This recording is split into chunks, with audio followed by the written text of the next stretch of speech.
It's us. We're here. Welcome back, everyone. Jay and Bone here for Total Nonstop Impact and Smash This Podcast. What the hell? Oh, I'm hearing something. The freaking Twitch is like playing in my ears as some stupid commercial. Like, what the hell? Sorry. Damn it. My beginnings have just been like just astronomically fucked lately. I'm trying to channel some energy for you, Jay. It's fine. Thank you. Just I'm gonna need it. It's been a long day. To my left, you're right. Alicia B. Kanky. Oh, hey. That's me. I'm keeping you there. I'm not going to put you down below because everyone else always, puts you down below for, being naughty and smoking. You're supporting Callahan here. We're going to keep you up here. Okay. Don't try and big leaguer, but don't try and big leaguer. Never. She's the queen of TNI. Never. It's true. Down below me here, he's hardcore. It's God knows when in the morning. It's Simply Steve from TNI UK. How we doing? Oi. He is still here. You still with us, brother? Yeah, somewhere I'm still with you. He is somewhere. And diagonally here, Truck, still here. Thank you, brother. Cheers. Cheers. Cheers, Twitch chat. Cheers, YouTube chat. Cheers, everybody who could either not afford or couldn't travel to Nashville. Yeah, and let's talk about Nashville. I would say, in my personal podcasting opinion, Professional podcasting opinion. Professional podcasting opinion. So you see, I'm just screwing it up all around tonight. Trent, I miss you. I guess I don't have to do this. I just nod my head and, react to whatever whenever I'm, pointed to. Damn. I want to say that the crowd was awesome tonight. For all we'll just guess and say 100 of them. Yeah. Turns out. Three or four rows deep all the way around the ring. We saw our TNI brethren there. Front row Bill, Uncle Mark right next to each other, right by the stage there. Great that they gave him some camera time. And that was nice to see. That was really nice to see. I popped.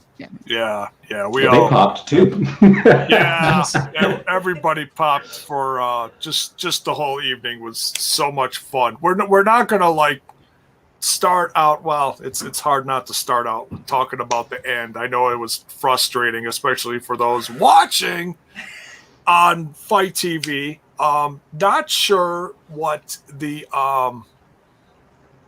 if anybody watched on regular pay-per-view, was it the same?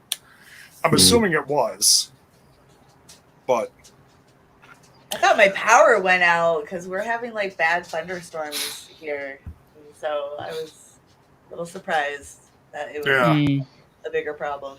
it was all their fault. Yeah, it sadly always seems to be some kind of hiccup, doesn't there, somewhere? That's okay. Otherwise, it was a phenomenal pay-per-view, man. They absolutely delivered. Top to bottom. It was. I'd say every match brought it tonight overall. I mean, minus the finish, tonight was a hell of a lot of fun. I think we could all agree on that one. Yes. Yep. I don't think any wrestler walks away as a loser here. No. Yeah. We had some great debuts. We had some surprises in terms of match outcomes that I really didn't see, ignoring the one that I did not want to see. And really, everybody on the card, top to bottom, brought it. They beat the shit out of each other tonight, which I'd love to see. Oh, hell yeah, they did. They really did. So shall we start at the pre-show and just work our way through to the end? Sounds good to me. All right. Yep. Now, I'm going to depend on you guys for talking about this pre-show match. Sadly, I was going through a lot of technical issues trying to get You my were having son. a lot of trouble. Yeah. Oh, my God. I was working on my other computer that sits next to me here, trying to set it up so that he could watch it while I had, us all, sitting here in front of me so I could react to that while watching you guys and, reacting to the chat and whatnot. Sadly, I saw the pin and that was it. I saw about as much as they replayed later too. But we had the knockouts. I was a little sad that they put this on the pre-show, but that also kind of told me that we weren't going to get a mega surprise with it too, sadly.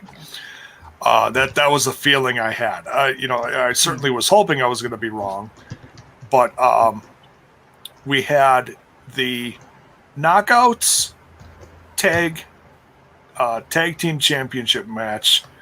Decay going after belts, defended by the Fire and the Flava. I'm going to go to Alicia first. What did you think?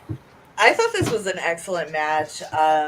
These women have been working so well together that I wonder if we're going to see the end of this feud, but if we are, I'm going to be a little sad because they've really brought it to the table throughout these weeks. And to the build-up that I'm glad that the belts have switched, but damn, I don't even know what to say. It was just really excellent, and I'm really excited to see that one half of my t-shirt.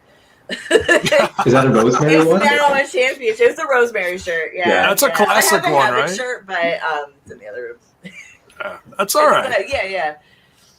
Now, why couldn't you pull a Cardona and wear half and half? Oh yeah, if I knew how to sew, I would have Frankenstein the shirts together. But There you go, mad scientist.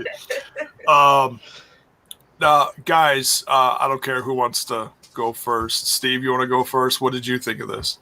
Yeah, can do. Like you say, I was a little disappointed to begin with when they announced this would be on the pre-show. And my initial thought was, well, it's going to be a retain for Fire and Flava, isn't it? You're not probably going to have a title change on the pre-show, are you? But then they come out as Decay, which is the first time they've actually come out as a team, and they were actually doing more tandem moves in this tag team moves in this match. Even when they actually got in the ring together, they actually looked really good together. Havok got the hot tag, and man, did she come in as a house on fire. And yeah, we got the title change, which, as Alicia said, I do think a change has been needed. Agreed. Yeah, definitely. Yeah, I completely agree with that. And that's not a knock on our tag champs. No. Fire and Flava have been, there's a puppy there. Squirrel! Damn ADD. I was trying not to say anything. I was going to wait for it to be my turn, and then I was going to be like, I don't want to talk about the match. Let me ask about this dog, Alicia. My favorite. Who's the puppy? This is Nani. It's my old baby. Oh, Nani? Yes. Nani. She looks like a sweetie. She is. Welcome, She's an Nani. old love muffin. All right. Where's your cat? Yeah, where's the cat? He's right here trying to attack my headphones wire. He's being crazy. I can kind of see him, yeah. Nice, yeah. We see little tufts of fur. And believe it or not, Sabby, I laid the blanket down for him, and I did not think he was going to curl up, and he was so tired. He just stayed right there the rest of the pay-per-view, and he's still there. What a good boy. He's my old boy. He's a good boy. All right, Truck, what did you think of this opening match? Yeah, it was excellent. I'm actually going to be a little bit of a contrarian and say I was actually quite pleased to see it on the pre-show. I took that as a sign that they've got a lot of faith in these four to drive buys to the show, last second buys. To hype up the show, yeah. That these four are going to push some sales here. And I also was expecting actually the title to change hands. I think it's time. Fire and Flava have had a great run. They've been great inaugural champions. But Decay really needs something to build a little bit of momentum because they eat a lot of pins and they haven't really won anything yet. Yeah, and agree. They've got, they're going to be great champions as well. I really like all four of them. Yeah, even if Fire and Flava had retained, it wouldn't have been a bad thing in my eyes. But super excited to see Decay new champions. Super excited to see Havok actually as a member of Decay. That's a full real thing now. It's a 4-man group, 4-person group. So good stuff. Yeah. Everybody, I'm sure everybody here noticed. All 4 of them had new gear. Yes. Everybody came out, looking absolutely fantastic. Especially Tasha. She was my favorite. Yeah, her gear was really cute. Yeah. But Rosemary and Havok were matching, which I felt was like pretty foreshadowing in a sense. Yes. And I felt like anybody who had matching gear as far as any of the tag team matches were more likely to have a winning streak than not. So I don't know. And it kind of rang true. A couple of the matches were pretty on. Yeah. Uncle Mark is in the chat. What is up, brother? Love this bizarre panel. Yeah, it is a switch, right? We're a platypus. We're representing all over the place, which is why I made the cover like I did. We got TNI, we had Smash's podcast, and actually that was the other cover, had TNI UK also representing, but everyone's here. Even Canada's here. Truck is here, the 5th member of the Beatles. A little bit of everyone. So, it's great. Little TNI, STP, UK, everything. Enjoy the after party, Mark. I'm so jealous. I'm tremendously jealous. I don't know if anybody's noticed, but he's got photos up already of him and Rich Swan. What? So they're at the after party? The son of a bitch. Oh, I can't wait to get all the deets. Yeah. I'm so jealous. Yeah. Well, yes. Mark's already in the conga line. Oh yeah, I can't wait to start talking about No Way Jose. We'll get there, folks. We'll cover everything. I don't know how long it's going to take, but we'll get everybody's opinions and thoughts on everything. God, Terry in the YouTube chat here is pointing out Rosemary's first title since 2017. Long overdue. Long overdue. Havok since 2014. Oh, and that's what I was going to say. Yeah, she was championship. Jiminy Christmas. This is why I don't drink live. She was champion on her first run. I know Alicia's thinking in her head, you should try smoking, Jay. I can't. I had wine tonight, so I can't really say any other. Well, see, we started with the rock star, and we're ending with the hams. So, it's just a long day, and I'm like, okay, we need something here. When Havok came back to the company, I was really excited because I felt like she was going to bring that monster knockout feel to the roster. That being said, she had so many shots against women like, I believe, Jordan Grace. She had a couple shots against Taya Valkyrie and unsuccessful. I felt really bad for her. And it's not a knock at someone like Taya Valkyrie. She was an amazing champ. She was the longest reigning, deep breath, knockouts women's champion, in Impact Wrestling history. Little did we know we were going to get that kind of reign out of her. So I'm not knocking that. I just was always really rooting for Havok that she came back and she was such a monster in the ring that she would get that.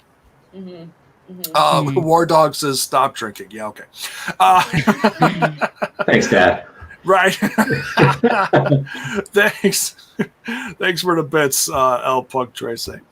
Oh wait, you dropped the L. You changed it to Punk Tracy. You are not the Punk Tracy anymore. All right, you're just Punk Tracy. But yeah, you can smash the follow, smash that thumbs up wherever you are. Cheer bits, sub, all that stuff. It's all appreciated. Thank you. Thank you in advance because I'll check later. So, yeah, I'm going to go back and watch this one. Unfortunately, I missed it while I was trying to mess with stuff. So thank you, everyone who contributed your thoughts on this one. And new Knockouts Tag Team Champions, DK. And then we get a little promo from them later talking about them spilling blood together. I really can't wait to rewatch this because I know that we have an amazing Knockouts division. I'm hoping we get more surprises in the tapings, as in, maybe some more new Knockouts tag teams. That's the only thing I wish that we got tonight, because I was really hoping for the Iconics. Yeah, I'm sure we will. I didn't know if that was going to be on the pre-show or not. So I don't know how that would have went over. Go ahead, Alicia. I can't remember who said it, but Stefan had caught one of the commentators saying how they would have plenty of surprises in the upcoming weeks. The tapings. Oh, yeah. So not just the Slammiversary, obviously we have those surprises, but you expect more to come along with this set of tapings, guys. This isn't like they're not done yet. Oh no! And they don't. They don't want to blow their wad all on one night, do they? Yeah. This is true. Yeah. Like, even if I remember correctly, who was it last year where they did all these debuts, and then as soon as Thursday hit, we got someone else? I can't remember who it was. I think Myers debuted on the tapings, didn't he? Maybe. Oh, yeah, I don't even remember. You're asking me to think back a year. And this last year, to quote Weird Science, this last year has been a mind scrambler. Name the movie. Wait, never mind. So yeah, great kickoff show match. Predictions there you so go. far. Not one. We start off the main card then with the Ultimate X match, and there is no better way to start. We've seen so many episodes of TNA / Impact Wrestling start out with an X Division style match, pay-per-views, the Big Four, you name it. So many have started out with this. Maybe not this level, but wow, I don't think I've ever seen an Ultimate X match. Truck, why don't you start this one? What did you think? This was ridiculous. This was insane. You always expect to see things that you've never seen before, and they definitely did that tonight. That, I don't even know what you call it. Ultimate Destroyer, Ultimate Super Destroyer, Ultimate X Destroyer. From heaven. Destroyer from heaven. Let's go with that. I don't know how you top that one. This was crazy. I was super happy to see Josh win. I know that a lot of folks were predicting Bay, and I could easily see that as well. And I think that's kind of so close. I mean, he had his hands on the belt. So I think there's an easy argument right there that he ought to be the next person to challenge for it. I agree. I loved Rohit's bit. He's been very much playing I'm not a great wrestler, but I'm a really smart guy, so I'm going to play smart. That's my strength. I'm going to use my giant brain. I liked his little... What was he doing, Jay? He had a lasso or something. He was trying to hook the belt and pull it down. Oh, no, he had a rope, remember?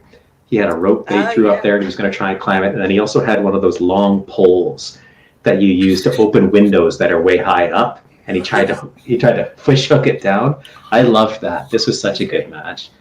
Yeah, and it had a real good mix of just insane spots and funny, creative bits like that. Yeah, that was hilarious. Rohit definitely did bring the chuckles to all the action and all his, we'll just say, self-made shenanigans. Simply Steve, good to see you back. Looks like you had a little problem there. Are you back? Yep. Yeah. Okay. What did you think of the Ultimate X match? Yeah, like Truck was saying, that you think that they've got the most they can do out of the Ultimate X with basically it being the Ultimate X, and then Rohit basically adds that extra element by trying to find ways to cheat out of it. And then when you think he's done everything he can do, he then finds another element. And I mean that Canadian destroyer from Petey on Bay off of Josh's shoulders. There were so many moves added into this. So you think that it was like a game of can you top this? It was absolutely fantastic. Mm-hmm. Yeah, that was a lot of fun. Totally. Alicia, I just loved it in general. I feel like with our X division, their matches always just seem to go by so fast because so much happens at such they just all work so well together that it's just such a flawless, a seamless transition into each segment of their matches. Yeah. I just loved it all together.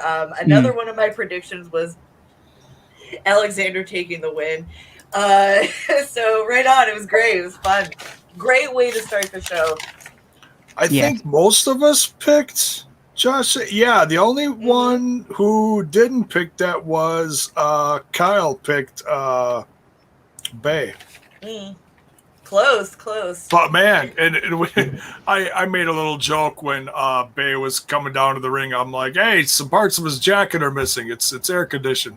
No, he really blew the roof off the place with that new gear. He looked amazing. He looks so good. Yeah, I don't know if like fashion design is a thing of his in his spare time as a hobby, but he puts a lot of care into his various outfits. Ensemble, so so he's either doing it himself or he's working closely with people who really know what they're doing. And I really appreciate that kind of attention to detail. Everyone had new gear tonight. Trey had Spider-Man. Yeah. And Ace has red hair now. I noticed that. When did that happen? Oh, wow. So, I mean, if that's not a sign for things to come, I don't know what is. Yeah, I think I'm gonna have to like rewatch this again, like on my big TV with like zero distractions, and I'll start picking out all the little details like you guys are talking about. I'm like, Spider-Man, damn, I missed that. Everyone had new gear tonight. But they always turn it up for the pay-per-views, don't they? You got to, yeah. I even cracked a joke. I was like, yeah, and Morrissey went to Walmart and picked out some brand new black jeans for this match. Jay doesn't appreciate how difficult it is to get jeans that fit that well. Yeah. For a guy who's 7 feet tall, and you can't teach that. Yeah. Stretch denim, bro. Yeah. Oh, there one thing else about Trey's gear, the Spider-Man outfit. He was saying on Twitter it cost him $1,400, his gear for tonight. Yeah, it looks like it's beautifully made. Yeah. So everybody in the chat, go compliment Trey because he needs that kind of reinforcement right now because he's probably wondering why the hell did I just spend $1,400 on this outfit? Worth it, man. That pays for itself after you wear it a year, 2 years. Yeah, it's true. Damn. That's a lot for gear, but hey. Think about it this way. If you think that's expensive, Moose buys new gear for every major pay-per-view. I'm pretty sure that's what I heard. That's a total Ric Flair thing. I've heard that too. And that's so you're talking boots, trunks, and he's not doing the coat thing so much anymore, is he? He had the I don't know what you would call it, toga sort of thing tonight. Yeah. It was really new. Different. Yeah, it was kind of like it looked kind of like ancient Greek, didn't it? Yeah. Oh, the wrestling god, because he was calling himself Zeus in a couple promos earlier, a couple weeks ago. I dig that. Yeah. Very fitting. But you think if he probably spends a small fortune on that stuff. Gear is not cheap because you're talking like these people go to seamstresses or seamsters or whatever, and they make all this from scratch. Like they're not buying pre-made stuff at a Speedo store. Like they're having these designs made, and fabric is expensive on top of the man hours that goes into it. So everybody looked fantastic tonight. Well worth the money spent. Chef's kiss. Chef's kiss. Exactly. We're gonna steal that one from Trent. He usually says the chef's kiss. We were hoping Trent would make it back. He was really traveling tonight while others from our crew were watching the pay-per-view. Trent was getting stuff done for another wrestling company on the road tonight, so hopefully he makes it back safely. So I'm sure he'll have plenty to say either Tuesday night on on a Patreon rant, or he'll save it for Thursday. So we'll see. Tomorrow night you got the Sunday dinner for Patreon. Oh, that's right. Don't forget about that one, Jay. I paid for right. that one. You better show up. Thank you for reminding me, because I have to run that one too. You do. I do. I have to set that one up. Oh my god, had a busy weekend. All right, where were we? Ultimate X. X. Josh Alexander comes off with a win, defending it amazingly. Everybody brought it tonight. Nobody slacked. It was all tremendous. Great way to kick this off. And that's one thing that the X Division always says at the beginning of these pay-per-views is follow that. Yeah. Yes. Yeah. And I think that's the perfect spot to put it. Put it right at the front of the show. Tell everybody this is the pace we expect you to be able to keep. Mm-hmm. Go to it. Yeah. Now this next one was very interesting. I was really surprised. I was surprised, but I was not surprised. So we had Brian Myers with Tenille Dashwood, flanked by Sam Beale, taking his notes. He's such a good student, taking those notes with his notebook and everything. Like, I mean, gosh, it's either him or me. Gosh, I take so many notes, versus Matt Cardona and a mystery partner of his choosing. Now, hello, Kitty. Well, at least it was like, right in the face, and, we didn't get cat ass, Face forward this time. Yes. It was all about Kitty. So here's what I was thinking going into this. I'm like, okay, so Chelsea Green showed up at a week ago in the Ring of Honor pay-per-view saying how she could not compete because she has a broken wrist, or she had the cast on her arm, or whatever she said. I saw parts of it. So that made me think, okay, we're definitely going to get her, but she's going to come out and say, hey, I'm back, but I'm not cleared to wrestle, so here is so-and-so to fill my shoes. And no, she went out there and she wrestled. Mm-hmm. With the cast on her arm. With the cast on her arm, a la Bob Orton Jr. Alicia, let's start with you. Number one, how surprised were you? And were you happy to see Chelsea Green, the hot mess, if you will, back at Impact Wrestling? I wasn't surprised at all, because it's who I predicted as Matt Cardona's partner. But I will say that I thought it was a work. The broken arm was a work. Obviously, that's not, but she's well enough to compete. It's good to have the hot mess back. It really is. And I want to point this out, that the gear between Cardona and Chelsea Green, that it was them with a little tribute to each other as a couple, because they're supposed to get married soon. Mm-hmm. They each had like half of the other's gear on, one part was on the left side, one part was on the left.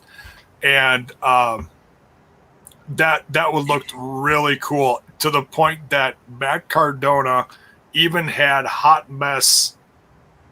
We'll say makeup. He did the smudged eyeliner, yeah. He did, and that was so cool. I'm like, man, that's love. That's cute, like, you can't knock that. At a minimum, it's smart marketing. You're right. At a minimum, it's good branding. Yeah. I only started watching Impact in 2018, and I stopped watching wrestling altogether 2001 or so. So, Chelsea Green, I don't know anything about her. Hot mess, don't know anything about her. Okay. But, the little bit that I did see tonight, she's obviously got a ton of personality, which is something I feel is really important. If you can go in the ring, but you have no personality, get a damn NA or something like that. This isn't for you. But she's very vivid, and I really like that. I hope that she's sticking around. I had read some interviews with her other places that she was saying she wants to remain a free agent for about 6 months or so and just kind of, float around, farm herself out. I don't think that means she can't have more Impact dates. I hope that she does. I would definitely like to see her in this next round of tapings, both just for her own sake and because we do need more knockouts. We need more and new knockouts. Yeah. Yeah. Absolutely. Mm. Certainly more tag teams. So we'll see. Steve, what did you think of this? Yeah, I mean, I agree. Like, I thought Chelsea Green was really the only one that came to mind. So when she turned up, I wasn't overly surprised. But considering going into the match, I wasn't really that interested in it. Because for me, I don't know the history of like Myers, Cardona, and Tenille. Yeah. So it just came together as like three wrestlers that are having a match. But after the match, to me, this is the most interested I've been in a Matt Cardona match. I felt like being in there with Chelsea really brought his charisma out of him. So I felt like I enjoyed his match a lot more here. Yeah, that was a lot of fun. They really felt like they were syncing back and forth, and that they were really like in tune, which makes sense because they're a couple. Oh yeah, but it's one thing to walk around together and have that loving glow about each other, like they're in love, and you can just tell. It's another thing to project that in the ring, and they absolutely brought it here. They look like they're having fun, right? Yeah. So yeah, I am very they're obviously smitten with each other, which is really really endearing. Yeah. So one thing that I don't remember who reminded me of this within the last few days. Someone from the last show we were on with TNI said Tenille used to be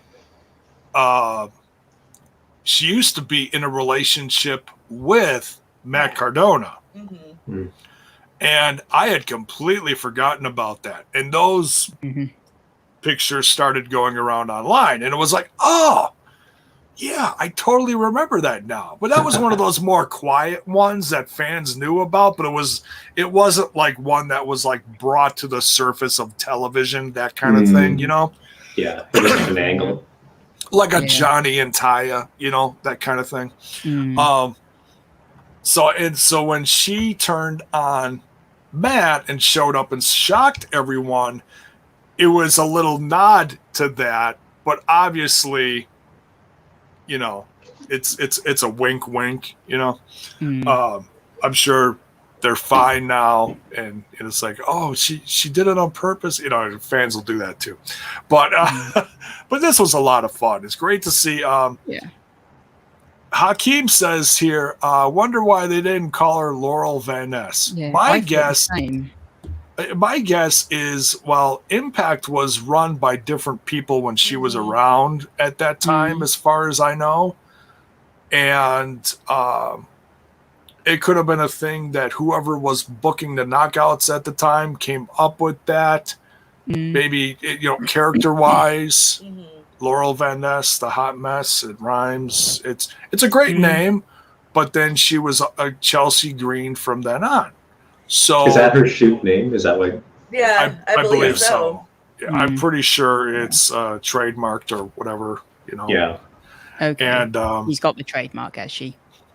So yeah, I mean, whatever they decide to use, they use. They could have used her old name. They use her current name. Whatever. I'd have been good with it.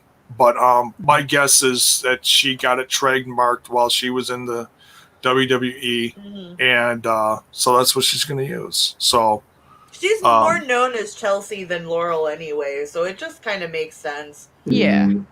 Yeah, that's true. That's true.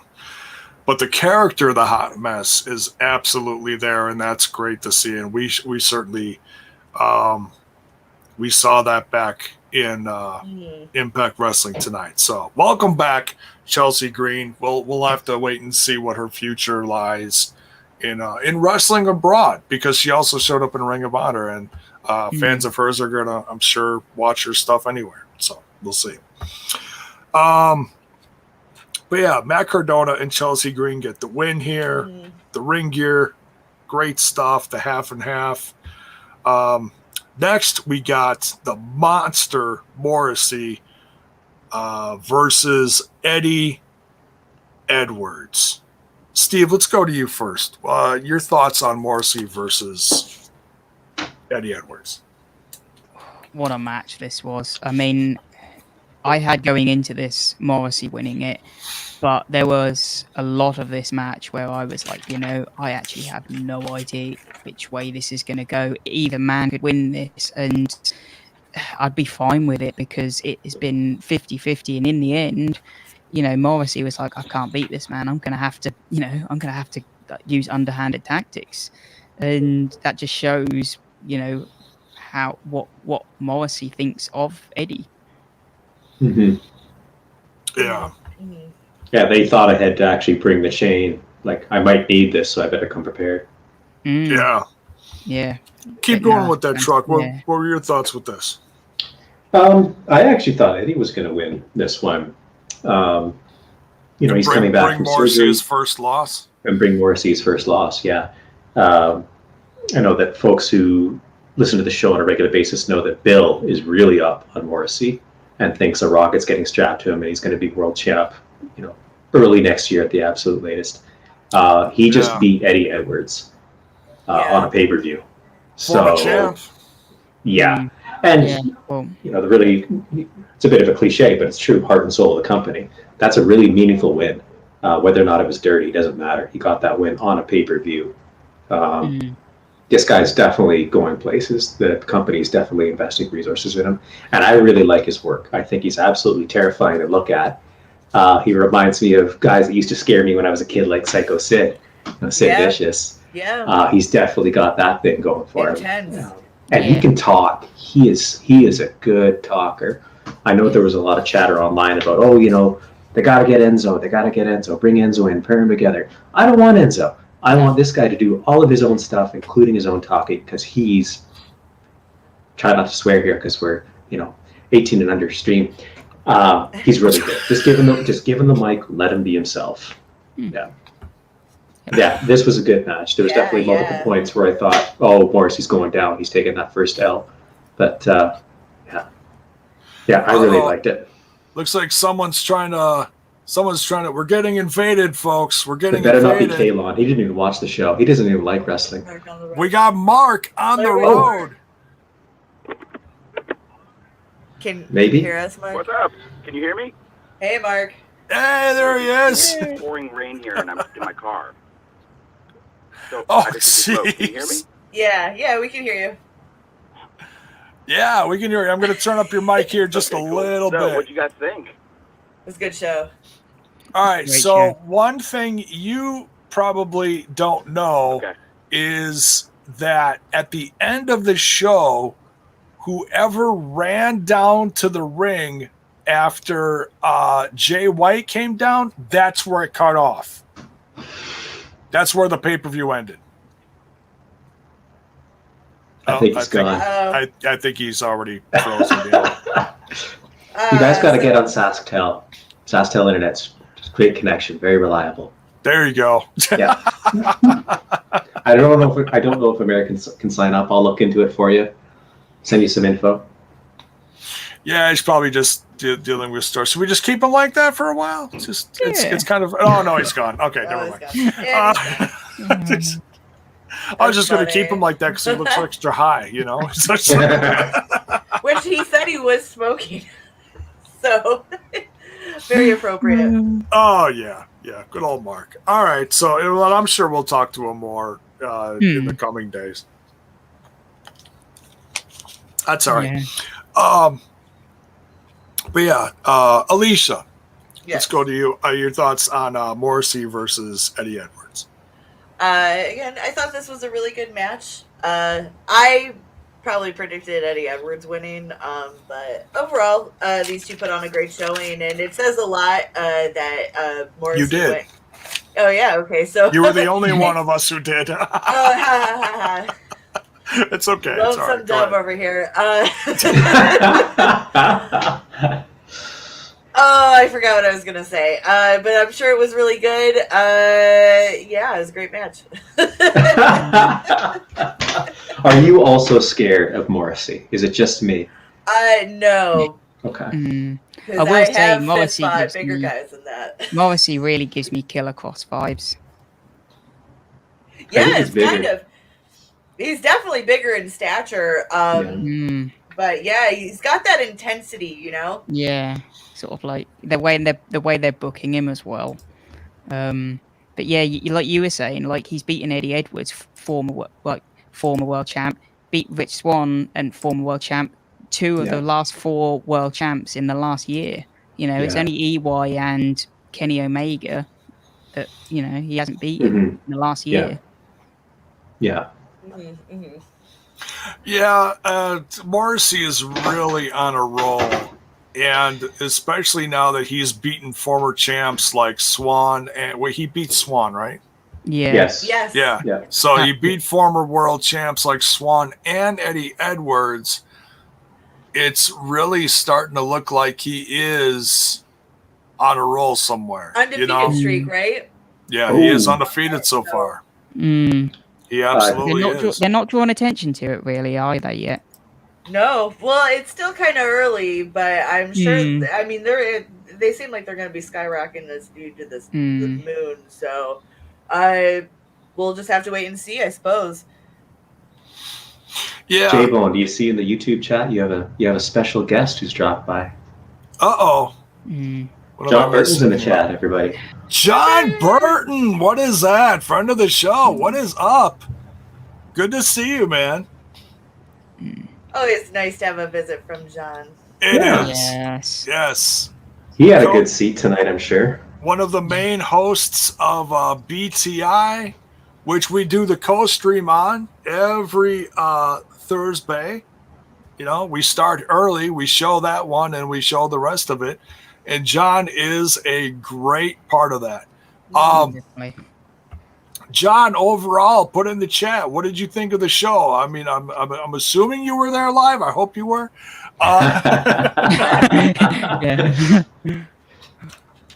You should have been if you weren't.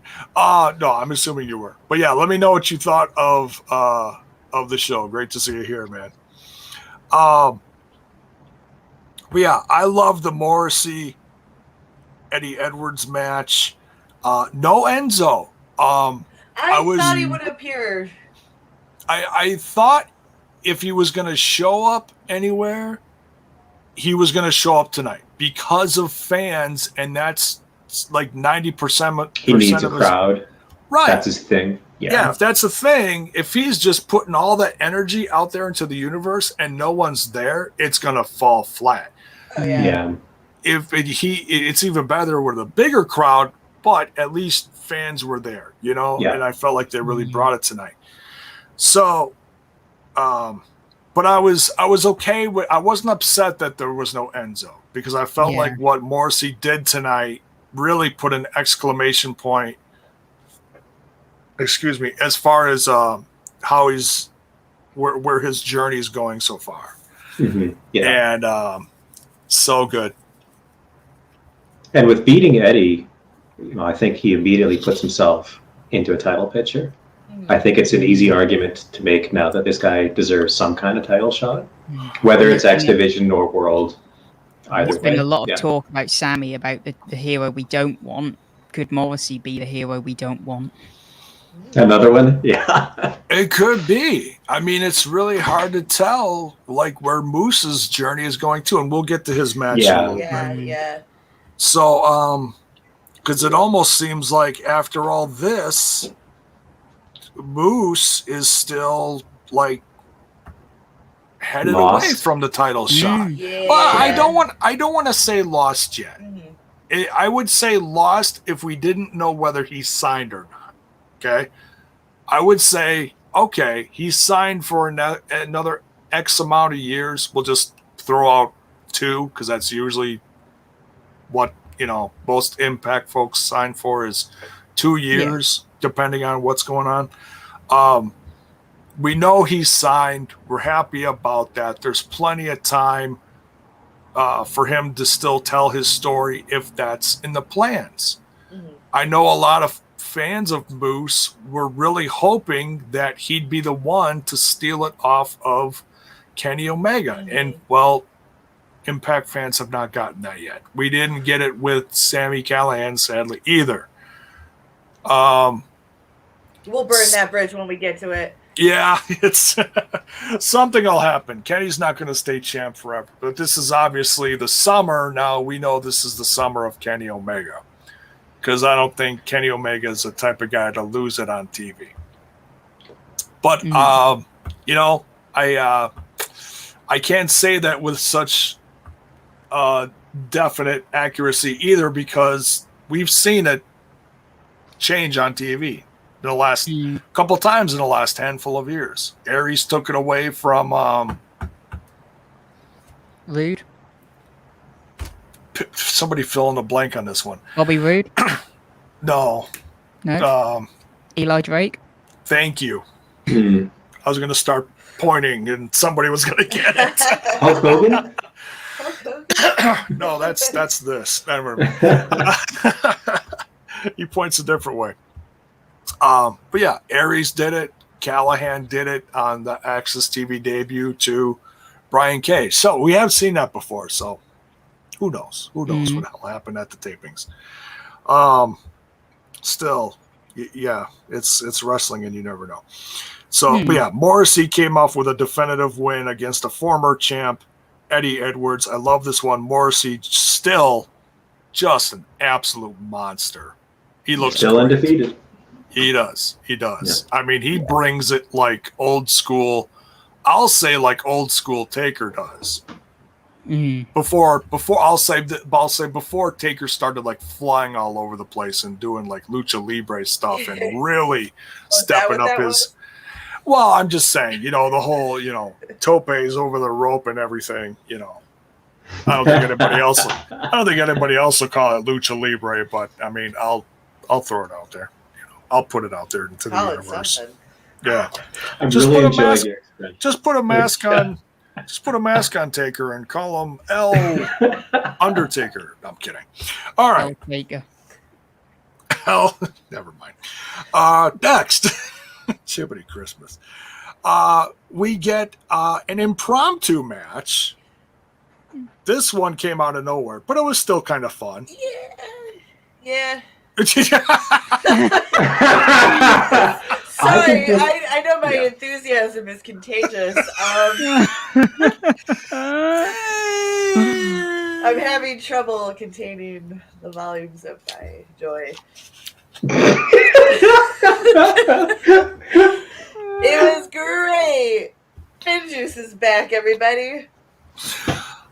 And I love FinJuice. All right, so we got Shera and Fulton coming out to the ring, complaining to said referee, whoever was in the ring. Was it Daniel Spencer? I'm thinking it was Daniel Spencer. I think so. I could be wrong. Complaining, coming out, arguing a little bit with each other, more towards whoever was in the ring, reffing at the time. And they had all this energy. Then we get Coach Scott D'Amore. Got a lovely pop from the audience. And he was soaking it up, too. Did you notice? He was waving him on. He was like, give it to me. Good guy. You can't blame him. He had to be ecstatic just having... It's been like a year and a half since he's had that. So 16, 17 months, whatever it was. Yeah. Crazy amount of time. Talking to the fans and then, addressing Shera and Fulton, who had all this energy and looked like they were ready for a match. So he sent out FinJuice. Now, I was happy to see FinJuice back. We need more, like, real... Alicia, you're killing me. Everyone thinks I FinJuice in the crowd because I didn't sound happy. In the chat, everyone's like, "Oh, you don't like FinJuice?" No, that's not it. No. I don't like their music. That's the only thing I don't like about FinJuice. Oh, John's giving it to you. No love for FinJuice? She was really hoping that you were going to hit the ring, John, and just clear house. That's what we're all waiting for. Yeah, basically. Yeah. You and G are tagging together. Yeah. I actually read, well, kind of accidentally read a spoiler that I got a notification on my phone that, of course, someone from the front row put it out there into the universe because he was there and he does news bits. That Sean Ross shit. Yes, he put it out there on Fightful. And he put the little spoiler out there that FinJuice was going to be coming back tonight. Thank you so much for that. I hate that guy. I really do. See, it doesn't count. I don't follow him, so he didn't spoil anything for me. If you didn't see it, then whatever. Yeah, it's like, so I knew they were either coming back tonight or during the tapings. And I like them. I felt like as far as the New Japan stuff that we've gotten, as far as people crossing the lines, whatever you call it, through the forbidden door thingy, whatever, passageway. It's a hell of a swim. I mean, oh no, they were here in the U.S. Never mind. What? I'm sure I've asked before, but why is it called a forbidden door? I think people saw my post on Twitter earlier and thought I was joking, but I'm not joking. Like, that was a legit question. Why? What is this? What is the forbidden door? Please, for the love of God, someone fill me in. Is there actually a story that you know? Because I had an interpretation. I don't know what that actually means. There was a story years ago that New Japan was upset with Impact Wrestling because of how they booked their New Japan wrestlers. I think, namely Okada. I could be wrong on that one because he used to be part of Impact years ago before he turned into an Omega star. Pardon the pun. Yeah. We got a run in here, folks. Coming to the stream, we got a Bill. We got a Bill. Big Money Bill.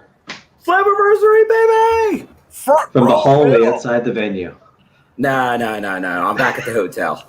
Back at the hotel. I didn't have a great connection at Skyway. Yeah. Neither did Mark. No, Mark was right next to me. Yeah, he did not have a great connection as well. I'm sure there's a lot of stuff in the studio there that interferes with signals, so you probably have to go outside to get a good signal. But I figured just get back here because it's kind of stormy out there, so I didn't want to stay out there longer than I had to. Oh yeah. Stay safe by all means. So we'll cut this right here, Bill. Let's get your thoughts before we jump into where we were in the card. Overall thoughts on the show, and then we'll talk about the end real quick as long as you're here. All right, definitely very impressed with the show. Slammiversary is definitely the crown jewel of the pay-per-views for Impact. They put a lot into it. I think when we were talking about the surprises, did the surprises get you? And we'll get into the ending there. I think that was obviously the biggest surprise of the night. I think when we speculated on some of those other ones that came true, it's John B. Yes. Well, I don't think if you were there, and I don't think I saw you there, John. But if I miss you, if you're going to be there tomorrow or the next day, let me know. I'll say hi. But it was kind of once we got to our area in there, I was kind of stuck there, so I never left. But that's usual for me at a taping. I don't usually ever leave. But no, I thought everyone performed very well. Sammy, I know I didn't give Sammy much of a chance in that match in previous weeks, but he gave everything on there. He showed why Sammy is a glue guy, heart and soul, and Eddie Edwards type as well, that this company needs and leans on. And I'm not sure what got cut off because my phone actually did die by the end of it. But I know someone texted me while I was driving back. I noticed I had some messages missed, and he's like, wait, it got cut off with 2 minutes to go. And then, so I'm not sure what everyone saw at the end. He didn't even know who it was at first. So did you guys know it was Jay White? Okay, so this is what happened. Everybody from we'll just say the elite, was celebrating in their ring, and we at that time there was about 10-ish minutes left, and I'm like, okay, they got plenty of time for some kind of shenanigans to happen. Yeah, it was 15 minutes going into the main event. Yeah, if you say 3 hours, Yeah, exactly. And so we're like, okay, there's plenty of time for someone to come out. Just as I'm saying that, the lights went out, and it's like, okay, here we go. And we get the Bullet Club symbol in the back, a different one, which looked really badass. Mm-hmm. And Jay White comes down by himself with the Never Open Weight title. Excuse me. And it's like, oh, okay. And he comes down. He gets in the ring. He's quiet. He's not saying nothing. Everybody in the ring is holding up the 2 Sweet, waiting for him to 2 Sweet. The camera pans out. We're waiting to see what Jay White does. And all of a sudden we see some dude for about a half a second run up behind the Elite, Kenny Omega, and his squad there.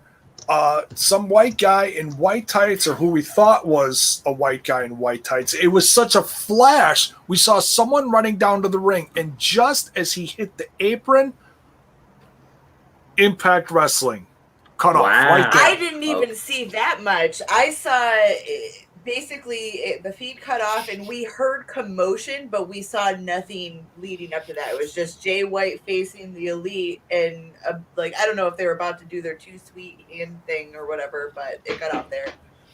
Yeah, so we saw someone hit the ring, couldn't even tell who it was, and so we're all like, we're just, because that's the only trouble. Obviously, on a pay-per-view night, like, you kind of know, like, Scott D'Amore got on at the end, and okay, that's off there. But I can't imagine. It seemed like it should have went to script. I can't imagine that's stuff they were intentionally cutting out. It sure didn't sound like it, because D'Lo was still talking while the title card was playing. I guess hopefully they throw that on social media, maybe the commotion at the end. That's what I was saying. That hopefully we get some kind of exclusive. If you go on the Impact website, the pay-per-view is only lasting for 2 hours 54 minutes. Oh, yeah. So hopefully they'll put something up on social media within the next few hours or next day or so, saying, okay, this is what happened at the end, because fans would really appreciate that. Those who watched and spent their money, their hard-earned money, on Fight TV or pay-per-view, wherever. I'm not sure that if that's a spoiler or not, if people got cut off from seeing who it was. I don't know if I can even address who it was. Yeah, it's what it felt like was fans weren't supposed to see the run-in, and we were supposed to be left with the Jay White standing in front of the Elite, wondering if Jay White was going to join Kenny or if he was going to be versus Kenny. Where was this going?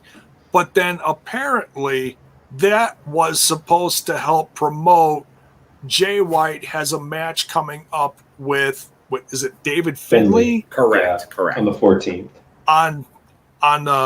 Is that the big show that in LA? Is that what that is? The return, the one that I'm not New sure Japan if that's is the match, because I had a feeling as this was all going on that this was going to lead to promoting, because I know you guys probably already talked about it, but we got an NWA plug in this show, and did we?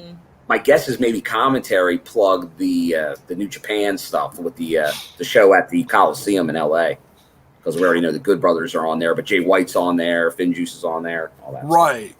And when the tag match happened, which we'll get to that in a little bit, they mentioned that the Good Brothers are in that tag team tournament that's going on Strong right now. Yeah, because that was already taped. So I do know there is, what you just said, J-Bone, a match with Jay White, and because they had a match where he beat him, right? In one of their tournaments a couple months ago. near something. Yeah, David Finley's first run here. Yeah. Which is great to see FinJuice back. I know we talked about them maybe returning, so it was great to see them back. But yeah, it was very New Japan focused, the end of this pay-per-view. And I know some people here are certainly not a fan of that type of ending where it's 0 people from Impact. Sammy was there, but obviously it got cut off before. Like, Sammy wasn't in the picture. Yeah. Live, it focused a lot on Sammy at the end. But okay. I know not for the home viewer, which is probably not the build. And that was, really frustrating for an Impact Wrestling fan when it's like all AEW / New Japan people in the ring. Yeah, you want me to, like, because I don't think it's a spoiler because it happened. I think it got cut off or something. Go ahead. Yeah, what happened? So Jay comes out, Jay White, everyone's popping, switchblade. So you pretty much just saw him while he was still on the ramp, I'm guessing, right? That's when it cut off? No, he was in the ring. He did go in the ring, the face off in the ring. Okay. Yeah. All right. So then, so you then, when they're there, you did get FinJuice. Both of them came out, obviously led by David Finlay, who goes right after him. They scuffle. People take a beeline out of there. The interesting thing is, because I guess they never two-sweeted, correct? While they were in the ring. That. Yeah. Right. Yeah, that's where we never did it. No. They never did. But you almost get, so you're not sure what happens because he comes out and it looks like you're not sure what side he's on because that Jay is attacking FinJuice and all that he's with the Elite. But he's not. He never really teamed up, so it's loose that they're together or not. At least that's how it got played off. Are they? Is he gonna? So we still don't know. Like, they had the face off. You get the impression they're probably working together. Are the clubs uniting? We're not sure. Not confirmed. Nothing you miss confirmed that, and Mark could probably see he's in there too. But there's not. He didn't too sweet him beforehand. He didn't too sweet him after. So who knows what happened in the back? As Jay's leaving, he definitely took a focus, and that's where I thought it ended while I was there, because he stands at the top of the ramp with the belts, all 3 belts sitting in there, and he stares at them. So I thought that's a great cut. New belt collector? That's pretty much what it is, because I have a feeling. Obviously, we saw a preview for Bound for Glory in October in Las Vegas. I don't know if the match is there because they're teasing a lot of promotions. Yeah. And I have no clue right now who the Impact one is, because my prediction, the shock of the night, Moose losing to Chris Sabin. Yeah, I have no clue where this is going right now, which is great because I have no clue. It's the Impact contender for the world title. You can tell me who that is because I don't know who it is. After Sammy losing, I don't know who's the number 1 contender right now to go after Kenny from Impact. Well, I'll tell you what, right now, your strongest looking people after this pay-per-view are Morrissey, Chris Sabin, and Josh Alexander. Yeah, I think you're right. Wouldn't it be great? Wouldn't it be great if it was Chris Sabin, a TNA original? Yeah, I'm not going to lie. A veteran like that, I mean, win or lose, I would love the match itself would be phenomenal. Exactly. Yeah, that would be an incredible match. It would be a great match. I think a lot's going to happen probably as we build towards this. Obviously, Jay White is entering the picture, which is fantastic. Because early, I was telling Mark, I'm like, because I've always thought there'd be a big New Japan, but I was like this for Okada. I was like, Okada! But yeah, or Rhino, who we knew was in the States. We knew Jay White was coming to the show in LA and all, so that's probably more conceivable because it's probably tough to get out of Japan now with everything going on. So even if that was the plan, sadly, it may not have happened. Yeah. True. All right, so let's jump back into the card here. Thank you, Bill, for joining us and giving us that, because a lot of us were like, because honestly, I didn't know that until, like I said, I got a text from my friend Evan, and he's like, what happened? It's like, okay, never mind. Someone told me. Yeah, exactly. Yeah. It's like you saw it all, but you didn't know exactly where the show cut off for us. So, okay. So FinJuice beats Shera and Fulton. Bill, what did you think of? And of course, we got more of that later at the end of the show. But what were your thoughts on FinJuice coming back? Were you happy about that? I was thrilled to see FinJuice back. I thought there was a chance, and it was probably like weeks ago we mentioned it, that they could maybe it was in that tag title match. They kind of would make an appearance. So here was a surprise. I wasn't expecting them in this when Shera and Madman came out and like demanded action, and the Coach D'Amore Tron pops up, and it's like, like it's like, okay, are they just gonna use maybe Decay, who was in the pre-show and we knew was all geared up? Are they gonna wrestle, or what are we gonna get there? But to have FinJuice return here, I'm hoping. Obviously, they were here today. That they're part of the tapings. We'll see them because the tag division honestly needs them. So I think that's we need more variety in the tag division. If Sabin's going to be soloed out, no Shelley on the horizon. I think a good team of former champions, and especially with everything that they're doing, this really could see that crossover with New Japan, AEW, and the AAA thing, which we didn't get really any of that tonight, other than we've been using Tarus with Decay. But I'm very excited by that. I know I was telling Mark, I'm like, Vikingo? Can we expect Vikingo? That'd be amazing. Yeah, and I mean, even if you want to go a step further, I know that Andrade is, he came back to the eyes of the fans by way of AEW. But he's also challenged Kenny Omega for the AAA championship. Who knows where that could take place? Yeah. Is it going to happen in Vegas? Is it going to happen in Mexico? It could be. I know Mark was saying that he's seeing maybe it's a super show. Maybe it is, and it's under the Impact banner. I doubt that. I think it might be just featuring some good performers from each, but I don't see like a bunch of title versus title and things like that. But I'm intrigued. I'm very intrigued by it. I think that the whole, if you want to say the forbidden door, it's definitely happening most in Impact Wrestling. I think tonight showed that. I think Bound for Glory is going to show that. The more we can do this together, and you're really seeing these companies working together. Like, if you would have told me, I would have heard a mention of NWA, New Japan, AAA, and Nick Gage in the same show, I would have told you were crazy. Yeah, for sure. For sure. When Don said Nick Gage, I was like, what? No, okay. Now, when did he say that? Because I missed that. He said that during, like, whatever promo he was cutting before with Kenny before the entrance or during the entrance. Oh, okay. Okay. I missed that. Yeah, that is wild. So I was waiting. I wanted to get a Nick Gage chant started with Cardona in the ring, but nobody did. Yeah, right. That'd be funny. We get a promo then between these for this next match for the Drama King painting stuff on a canvas. Now, you guys can probably even help me more than this, because from my vantage point, the only monitor is the one behind me. Right. So I missed the beginning of this. I saw Drama King, but whatever was like those 5 seconds before, I missed. Any clues? Because this wasn't answered tonight, correct? No. There was a quick guess that it could have been Falaba's partner, which it wasn't, obviously. No, it was the farthest thing from that. We'll get to that.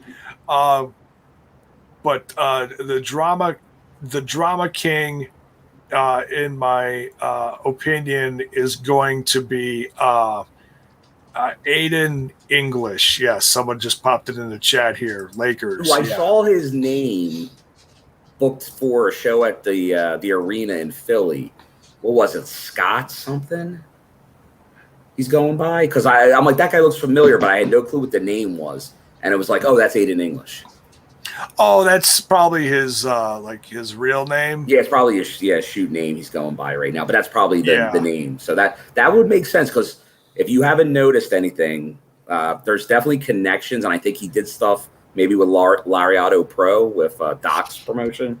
And there's almost been a funnel of some of these names that show up. I think that's why some people were even saying like Ziggy Dice. Maybe he was the guy that could have showed up, because there's definitely a connection where they're coming through Georgia because Scott's been down there so much with the talking shops and their own shows. Yeah, and Morrissey came through there too, made his big return to the ring, which is great to see. He's Zello Pro's been featuring him a lot because he's out of Chicago. So, but it's great to see. Look, he's very talented. He's a guy that really we didn't get to see much in big time audience wise as far as in front of WWE. It was real sporadic. I feel like certainly more in NXT. If you saw his stuff in NXT, is where his charisma and talent really shined through. Operatic voice, and then some old school grappling in the ring. Good stuff. I loved it. Hey, Slammiversary, he was there. He's got the T-shirt. Yeah, like I thought the shirt we were going to get was, because I guess they have 2 shirts. The one they've been selling that looked just like last year's with 21. Yeah, they did I Was There shirts. It's like, wow, cute. And that's cool with fans being there. Yeah, that's which cool. They made it before the show started. Like Scott got on the mic, Penzer.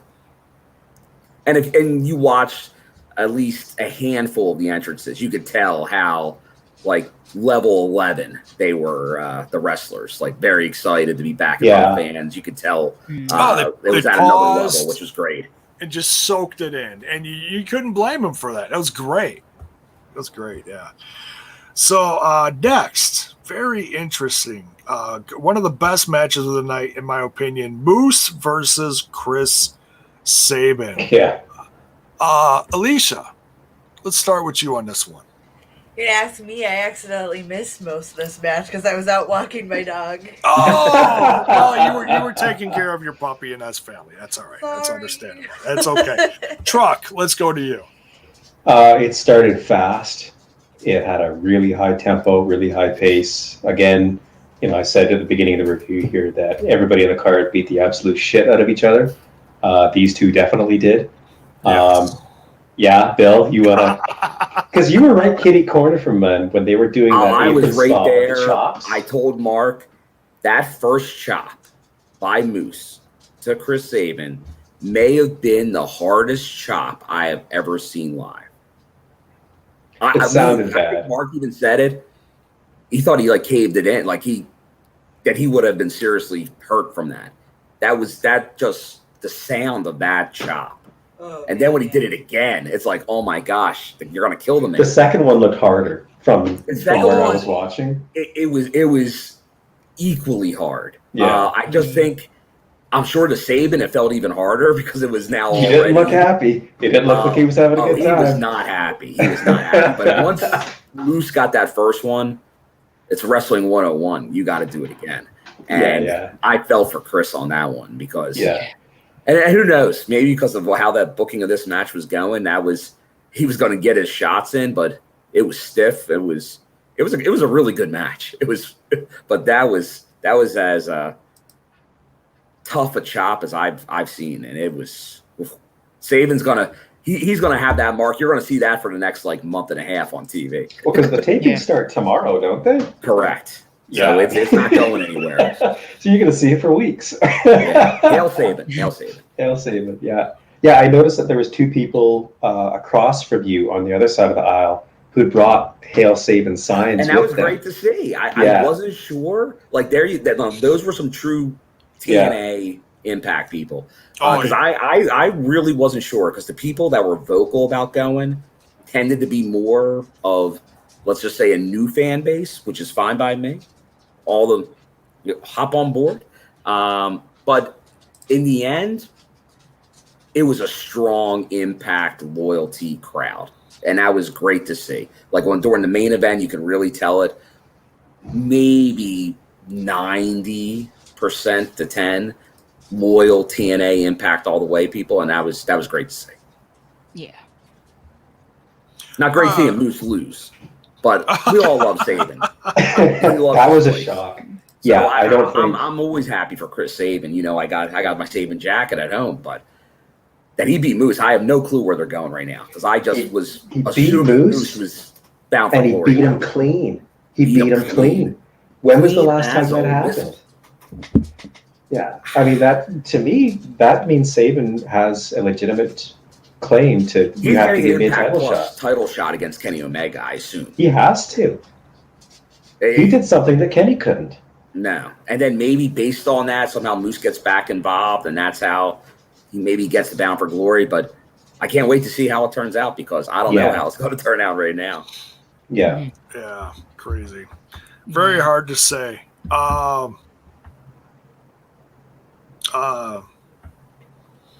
Steve. Sorry. Yeah, just lost my heading for a second. Yes, Steve. Take on this crazy match, Steve. Go ahead, Steve. Sorry. Yeah, that's fine. Yeah, no. Well, like you say, you know, this was a complete shock, and I said prior to the match, this could be the sleeper match of the night. Like no one sort of thinks anything of it going into the match because they think Moose is going to walk it, but after the match, it's the one everyone's going to be talking about. And I think it delivered on that. Both men brought it, and both men completely left on it. And yeah, like you say, I wonder if they're going to kind of go with a direction of Moose kind of now losing, and maybe he's going to lose a couple more deliberately story-wise, and then they're going to go in a different direction. But you feel like they've done that already. But yeah, like you say, Sabin has got to be in contention now, and I want to. He's an original, so an original bringing the belt back would be perfect. It's hard to call yourself a wrestling god when you just ate a clean loss like that on a pay-per-view. So I think, this has to be some kind of challenge for Moose to overcome mentally. It'll be really, really interesting to see what they do with him in this next set of tapings because they got to do something. They can't just have him. Well, I lost. Off to the next opponent. It would be okay if they wouldn't have been in this position before with Moose. That's the only issue. Well, it looks like we lost Bill. I think we'll get him back, so hopefully. But I know it's Storm in there. Because I'd love to get his opinion still on the rest of the card for this pay-per-view. Crazy that Chris Sabin won. Hell of a match, though. I mean, you can't deny them on that one. That was an amazing match. Yeah, where does this? I mean, it certainly pushes Chris Sabin as a singles. Certainly well past the tag division that he was in last year. Where does this leave Moose? He still. Does it hurt him? Everyone's going to have different opinions on this. I think it hurts him a little bit, but not much because Moose is still. I mean, you're going to walk up to Moose and be like, wow, it sucks that you lost. I mean, no. Guess you're not that good, huh? Yeah, God. Where does this leave you, sir? And then someone's just going to open up a pit and drop you in it. So I think it just the only reason it hurts him is because it's like here we go, stop, start again. You know, there's only so many times you can stop, start and then stop again. Yeah. His trajectory this year has really not amounted to what I thought it was going to be. I did not think he was going to lose a match, period, in 2021. Yeah, it goes all the way back to 2018 when he had that first shot in it with Aries. You thought, well, this is the chance, and then it wasn't. You thought, that's why he's lost. And then he had the next shot, didn't work. Next shot didn't. There's only so many times you can keep going with him. Yeah. The one thing is that his loss against Kenny, he didn't actually lose that match. He got screwed. So it's an easy, I think, argument to make that he deserves a rematch. But then after tonight, losing clean to somebody else, I don't know where he is now. Yeah, and like I said earlier, at least we know now officially that he has signed. At least we know that that's not an issue now. Because if he lost here, and that was the big question as to whether he was going to be sticking around, this would have told me, okay, this is his exit. But it's not. So it's still not confirmed by Impact, though, correct? No. It's Moose said on the one podcast that on he is one podcast, and then has denied it on subsequent podcasts. Yeah. So would this be like it? This is like me going into Dimension X, but would Moose kind of like look at Chris Sabin and think, right, you've got a pin over me. I'm going to take what started you and go for the X division, because he could easily compete in the X division. Moose? Yeah. Could he? Well, you look at some of the things he do. Yeah, like that Spanish fly off like the top. a Josh Alexander. He could pull it off. Yeah. If you're going with the X division, no limit style, not just cruiserweight type guys. Yeah. Remember, Samoa Joe was a champion. Like you can get creative. Kurt Angle. Yeah. Yeah, you could. Not the norm, though. Not the norm. That would definitely be changing directions. Yeah. So, all right. So, speaking of changing directions, we certainly did change directions with this next 8-man tag match. We had Violent by Design defending, which was Rhino and Doering. Wasn't positive on who it was going to be. I was still kind of wondering. There he is. We'll get to that, Bill. We'll get to that. Oh, wait. With let's see, who was next out here? We had Willie Mack and Rich Swann, the Good Brothers, and then the surprise for this one is a lot of us were wondering who was going to be tagging with Flava now that TJP was out of the match. Now, is it confirmed that he's injured or no? I haven't seen anything. I did a little bit of looking, but didn't find anything. No confirmation of anything. So just kind of weird. Weird. Yeah. Okay. But we certainly did get someone new to fill those shoes along with Flava. We got a debut of No Way Jose. So the name's not owned. That surprised me right there. Mm-hmm. Well, they said No Way Jose on commentary, but then like the band at the bottom of the screen just says No Way. So I don't know. No way. I didn't even notice. See, Actually, on commentary, they often refer to him as just No Way. Yeah. So No Way's the name. He's just No Way. Yeah. Okay. And so it kind of chuckle jokingly fit with the no, and you just flow into the No Way Jose. I loved this. Yeah. This was so much fun. He came out with the Congo line. The Congo line just took the show, man. He had John capital E period Bravo right behind him, just dancing and grooving. Just like the band. I don't know whether to say congratulations or I'm sorry. Yeah. First bit of the night, folks. Sorry, Alicia. Go ahead. No, it's okay. I was just going to say he was dressed like the Mask because he made a post on Twitter saying that all his outfits for the upcoming tapings are going to be Jim Carrey inspired. Oh, really? Yeah, I did see. Yeah, I saw that on Facebook. Yeah. So who inspired this guy's? You guys swing? He was out there, huh? That was awesome. Coconut bra and all. Coconut bra. I laughed my ass off because he was on the back end of the ring and you could barely see him because everything was going on in the ring. So unless someone moved, he was right in front of me like the whole time. So I was just yucking it up. Oh, you had to be just dying with him in the coconut bra. Oh man, if we could just get like 1 minute straight video highlights of Johnny Swinger dancing around in a coconut bra. And kudos to Lish as well. She was very entertaining in the line. She was out there. I didn't notice her. She was right behind Johnny Bravo, I think, on that same side of the ring. I didn't notice her at all. There was so much going on. It was funny. She had like the lays in her hand, and she gave one to Johnny, and she says, "Layer, Johnny," and Johnny just threw it behind him. Because I'm like, he doesn't want to be caught up in any scandals. He's a good Johnny Swingman. Yeah. And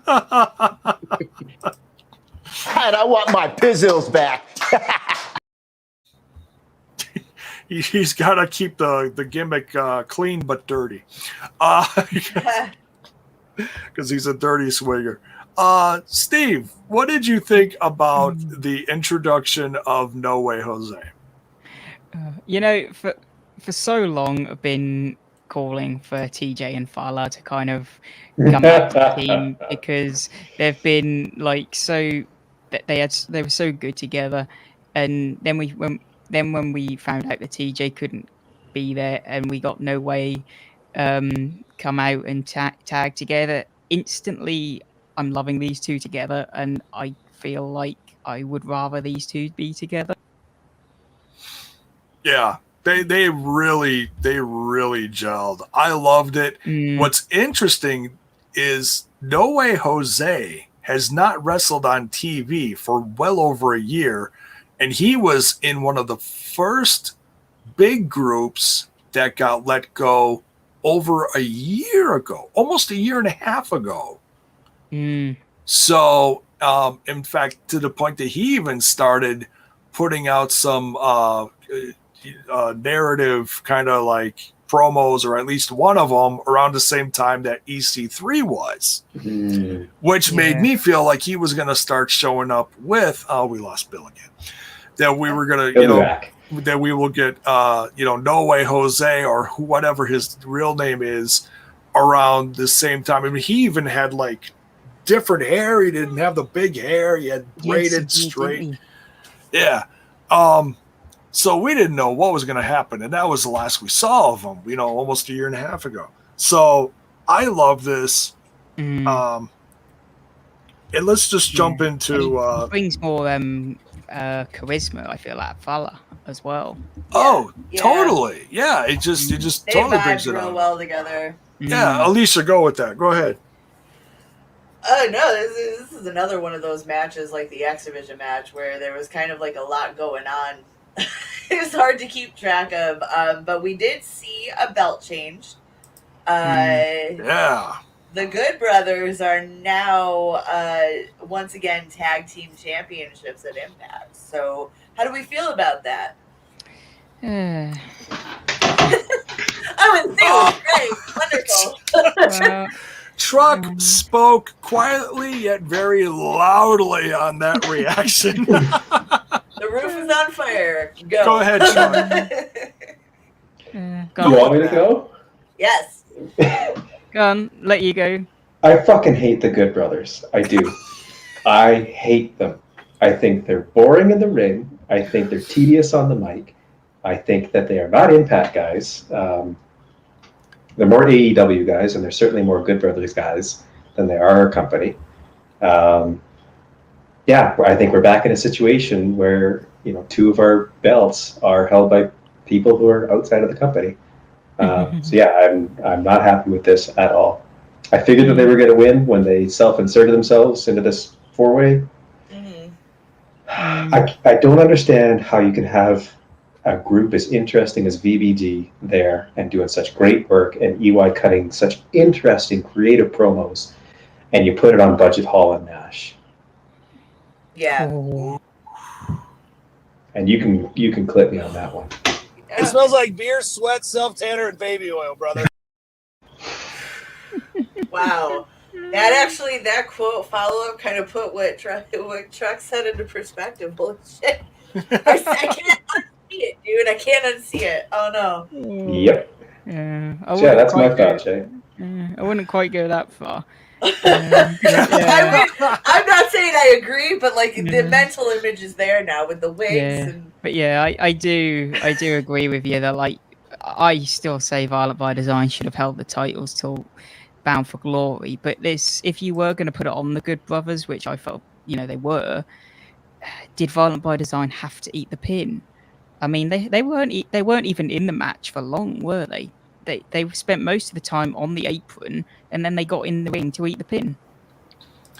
Yeah, Yeah, it felt like I kept waiting for Rhino to run in and give spears that you get a spear and you get a spear and you know I was really waiting for that. All right, Bill's back with the Joe Doering face here. I want to ask you before we lose you again, just in case. Joe. Yeah. I think I'm good. I didn't see you hold them up because, like I said, there was so much going on. Did Joe react to the heads? Not really during the entrance or during the match when he obviously sadly they were not successful. They lost to the Good Brothers. Yeah. We love Joe. We love us some VBD. Yeah, I do. And I'll tell you what, seeing him up in Michigan on Thursday, he was VBD Joe. They were so over with that crowd. I think given time, they would definitely be over his faces because of just how they work in the ring and their attitude. But I did get, as he was walking away up the ramp, I got a wink from Joe. Hey, it was all worth it then, eh? Yeah. Yes. You get a wink from the big man. That's all it takes. Because just imagine that. Imagine a little winky there. That wink is 1,000 words from a guy like. Because I think I yelled, "We love you, Joe," and then someone said, "Oh no, he doesn't love you," and then he gave me a wink. Like, flips you off and then winks. Yeah. Well, I wasn't like our good buddy on Thursday calling him Nips. So. Oh yeah. I don't know what he would do to me. Slowpoke. You're a brave man. I wouldn't want to find out. Yeah. Yeah. Knowing my excitement, I probably would have let that slip, and he just would have looked at me funny and then hit me with a steel chair. So yeah, we have new tag team champs. And look, everybody got their shit in here. It was a lot of fun, especially with the new addition of No Way Jose. We'll have to wait and see what happens here. Is this a one-off? Is he going to stay with Flava? Is he signed? All these questions. We'll have to wait and see what happened. But it was still, everybody was on their feet for that one. Can't deny that one. No, it was a great match, but obviously not totally surprised. I was hoping to get a little more run from BBD, but with the Kenny situation and what we're seeing, it does make sense for the Good Brothers. So, hey, the good news is you will see the Impact Tag titles probably back on AEW television on TNT until they move to TBS for a while. Chuck's reaction is he's like, "What? Why? Why do I care? Why do I care, Bill? I don't give a shit about seeing the Impact Tag titles on AEW Dynamite because I'm not watching the show anyhow. I want to see the Impact Tag titles on our show. Where's Triple XL? Fair enough. The That's best. a great question, Triple XL. Where's Swan and Willie Mack? You're going to tell me that they couldn't have fantastic matches and be great champions? Are you going to tell me that VBD is out of gas? It's time for them to drop him. Nah. I the would thing is, have hopefully makes for a hot tag division, right, J-Bone? It does. Even with a few thrown together teams, it still shows that they are creating teams to try to. The attempt is there. Okay, I will say that. So yeah, we'll have to wait and see what happens with the tag division. And hey, there's still plenty more free agents out there. Who knows if we're going to get even more surprises during the tapings. And FinJuice still haven't had their rematch either. Yeah, so that's why that is the one thing. Yeah, I expect to see that in very short order. Good Brothers versus FinJuice. Bring it. You got to remember, I know, and some people might not like this, but this is definitely building with New Japan, honestly, as the main partner right now.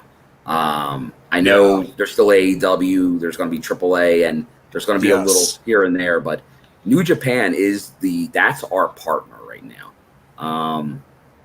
We'll see what happens, but it's going to be an interesting ride for sure, and I'm down for it. It makes me excited because when I was at MLW in Philly last weekend, they did announce. Well, I'm just waiting. Is this public knowledge? I don't want to spoil it. Let's just say New Japan is going to be having shows on the East Coast in a similar time frame as Bound for Glory. So, who knows what that could mean? Maybe Impact's involved with that as well. We'll see. Yeah, like more stuff on the road. Yeah. Yeah. Could be. New Japan became kind of a touring brand right before the pandemic. That's right. They were even hitting like Florida and stuff, weren't they? With Kenny Omega, like. Yeah, they were doing something. Oh, that was before AEW. TJP. That's kind of where TJP was getting heat on the East Coast. Oh boy. And that's the thing. I know we kind of quickly touched upon it, but I think I talked to a few people. TJP was paid per appearance, not really under. Wasn't under contract. Yeah, there you go. John's hoping to see you tomorrow. There we go. Do we get TJP back? Or is there maybe more? Is there something else going on here? So, someone in the chat said he had a broken nose. So my guess is no. He got a broken nose in the Josh Alexander match. Yeah, broken nose doesn't keep you from working. Since that doesn't take you out of a match. Well, I mean, they could line that up, but I know I had all kinds of conspiracy theories, but I don't know. I think there's more. I think there might be something more going on with TJP. And nothing sinister, sometimes you just don't release it. I mean, if it's family issue, you just might that's true. Release. So it wouldn't shock me if we don't see TJP. I don't know. For some reason, I have a feeling he might not be coming back. We'll see. Okay, we'll see. Very good wrestler. Very good wrestler. Oh, sure. Can't knock him on that because I mean, hey, the guy's getting paid. He's all over the place, right? Yeah. Oh, he shows up everywhere. And that's what I'm thinking. I'm wondering if somebody made something more official with him. Because remember, not signed by Impact. I wonder if somebody else is more official with him. That's what I think. Could be. I mean, he's got a little one on the way, so you got to make that money, right? Got to make that money, J-Bone. Yeah. You know all about making that money, right? We came here for a lot of money. There we go. Yeah. Great minds think alike. Now, on to what some are going to call, including myself, I would say, match of the night. This one really did stand out. A lot of people were talking here. Who was going to be the mystery partner for Deonna Purrazzo defending her Knockouts championship? And depending on who it was she even going to keep it? Let's go to the knockout of our panel here. Alicia. Well. First of all, what did you think of the surprise opponent? And then about the match? It felt good for once to have a sneaking suspicion confirmed, especially when we all experienced a mass following from Thunder Rosa. We kind of got the hamster wheel turning that she might be the surprise opponent. So when it was her, I was thrilled. I really like her. She brings a very interesting energy to the ring, a lot of intensity. I, for a minute, thought she was going to take that belt. Great match between the two women. They worked really well with each other, but I really thought that we were going to see a new women's champion. It was hard hitting. You never know what's going to happen in the world of wrestling. You can never, I say this a billion times, never assume. Never assume.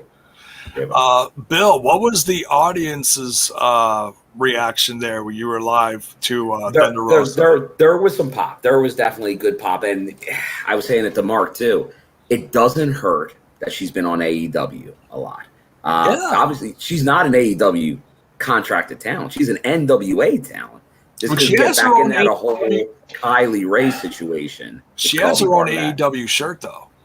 Does she? And she has her own promotion, and she shows up lots of places. She shows up a lot of places. Yeah. And it's kind of interesting because, Jay, I know you go all the way back to Lucha Underground like I do. Yeah. And I was telling Mark the same thing. My early experience with Thunder Rosa, she was pretty much just Mike. She was talk. She wasn't really a wrestler then. Like she did a little bit, but she was more a manager. Character. Yeah, character. Yeah. But to see her evolution to where now she's more of a performer than anything else in ring, that's like a total package because she can talk, even though you don't see a lot of it, but she can. That she's a star right now, like in women's wrestling. So great to have her. I hope it's more than a one-off. I'd be thrilled to see more of Thunder Rosa. And I'm just, I know Alicia just said it. We all kind of got the feeling last week. And hey, if for some reason she came to our little podcast to get up to date on some Impact issues, that's fantastic. That'd be cool. Because I will say this, and kudos, I ran in over the last couple days and at the show, couple people that watched the show.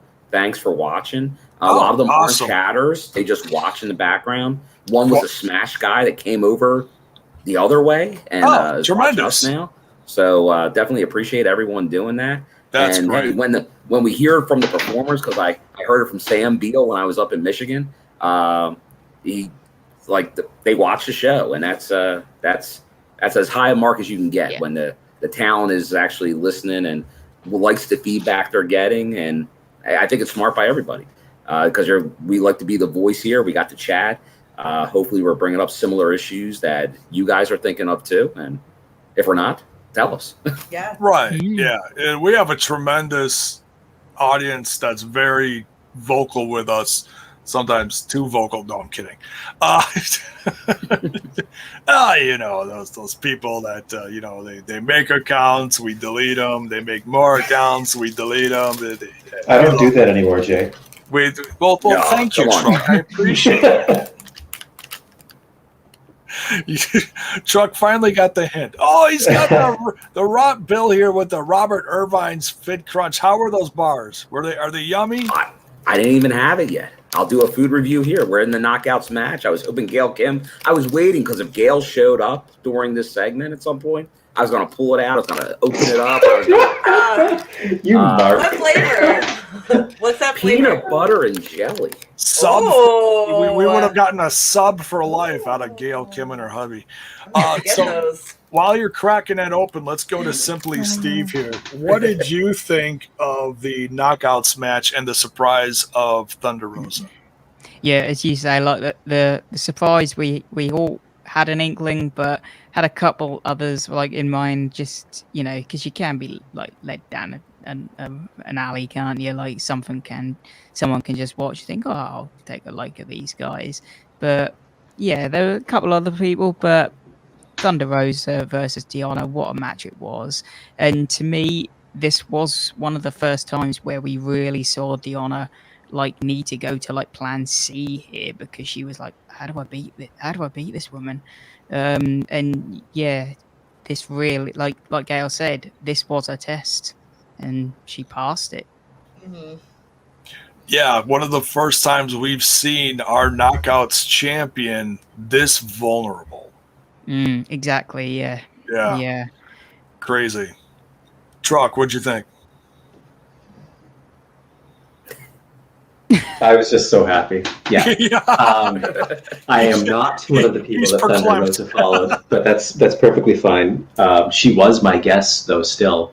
A big reason being the way Gail phrased her promo that other week there when she was explaining to Deonna, you say you want to be the best in the world, well, that means you got to face the best in the world, and just how she went on from that. I'm like, man, it's Thunder Rosa, isn't it? You guys got Thunder Rosa. And I'm a huge fan of hers. I love watching her work. My prediction was that if it was Thunder Rosa, she was going to be winning tonight. I thought that she would make a great champion. Yeah, and I'd be a great person to carry that belt to other promotions as well, and actually just defend it and not just wear it on somebody else's camera. You're confusing me right now. You're so anti the Good Brothers propping up our titles somewhere else, where you're saying what? What do they do with them, Bill? They wear them on the ramp. That's all they do. Well, he wear them on the ramp and they spin them in circles. Swings them. Thunder Rosa would defend them. Thunder Rosa would defend them. It depends how they're booked, so you can't guarantee that. Yeah, because Thunder Rosa could have taken the belt, gone there, lose to Britt Baker, not for the title. Would you been okay with that? Thunder Rosa's rad.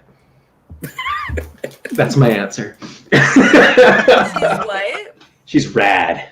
Oh, okay. She's rad.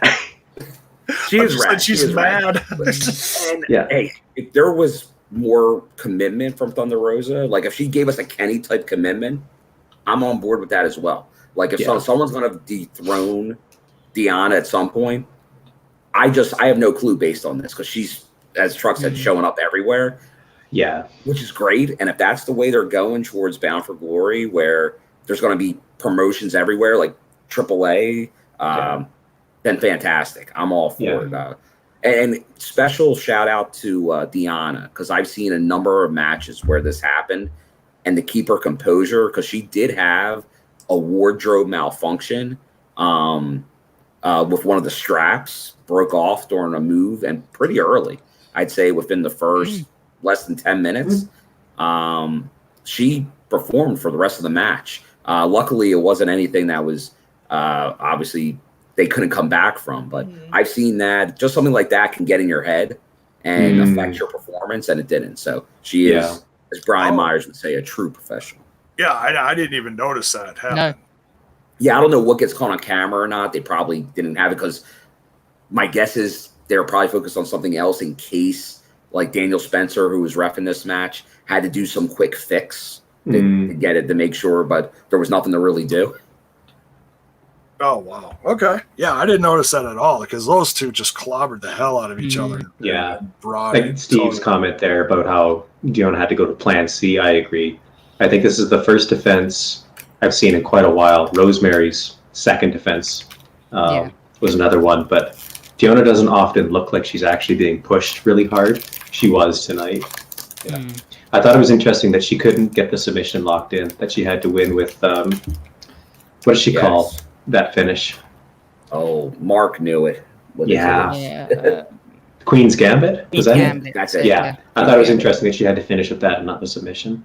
Oh, yeah. Yeah, Lakers, long may she reign. All right, take a bite, Bill. Let us all know what this is like. This is what, the peanut butter jelly one? Mm-hmm. Oh, it's in there. It's in there. The peanut butter, it's all in the bar. Kind of almost like a skinny Pop-Tart. Now, it's good. It tastes like if you've had Cliff Bar or stuff like that, like similar protein bar. Okay.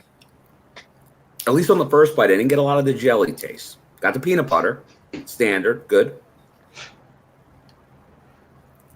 How's the mouth feel, Bill? Describe the mouth feel. Well, is if you've had a protein bar, it's not going to melt in your mouth. You got to chew it. It's a little bit of a chew, a little work. You got to Would work you describe this experience as a culinary adventure? Well, if it's as good as the regular peanut butter one, then hell yeah. Now I taste some more on there. There's more the jelly. Best protein bar I've ever eaten. Very good taste now. Very good taste. That first one didn't have a lot of the jelly. Now it's making it. It's exploding in my mouth right now. It's all. That's what she said. Okay. Hey-oh! Humblebees, we Bill. talked about it a little bit earlier. We're gonna get to it more with a complete, because we talked about as far as what was seen live there and as far as what our reaction was. We talked a little bit about that earlier when Bill first got in here. We'll talk about it more in a little bit. Okay, so now let's cut from that match to what happened after, which was also very interesting. So Deonna Purrazzo retained successfully.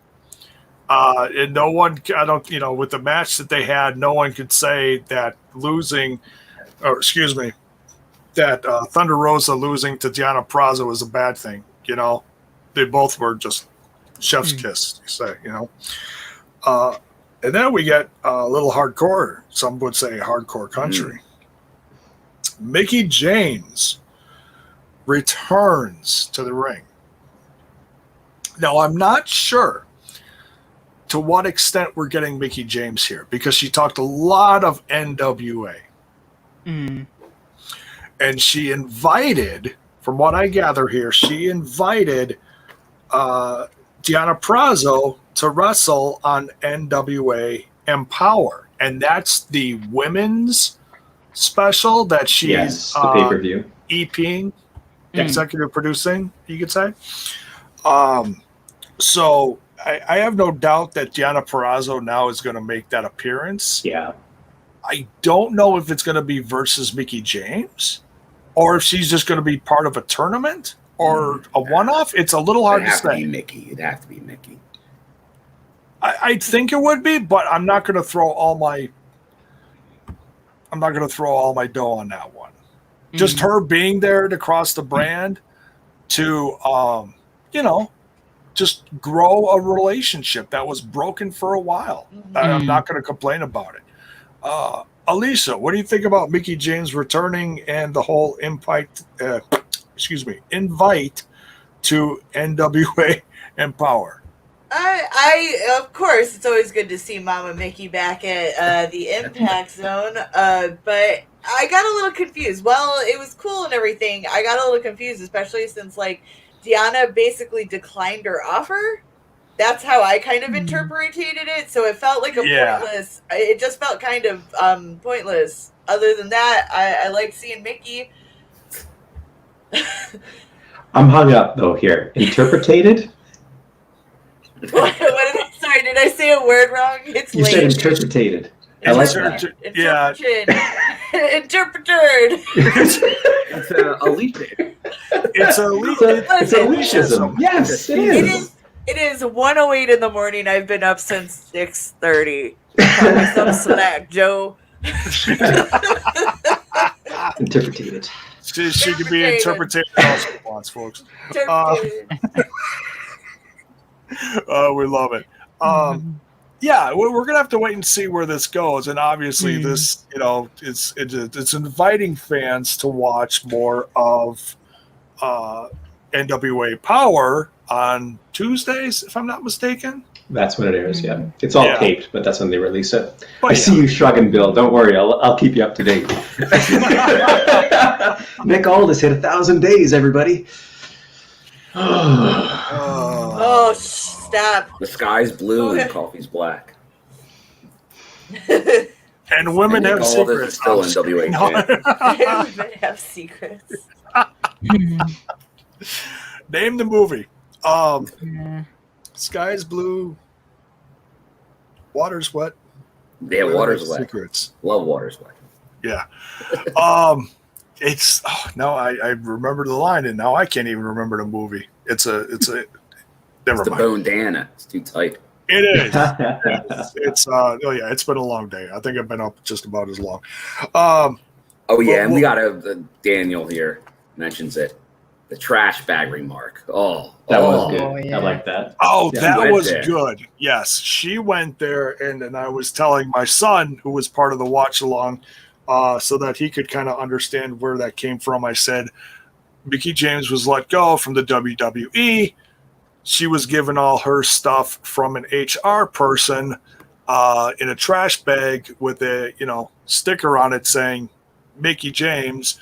And that apparently several other people in the past, that's how their stuff was given back to them after they were let go. But this is the first time this had ever come to see the light of day publicly. And not a good look for WWE. I hate to play the devil's advocate on this whole situation because you all know how I feel about WWE. Not a big fan.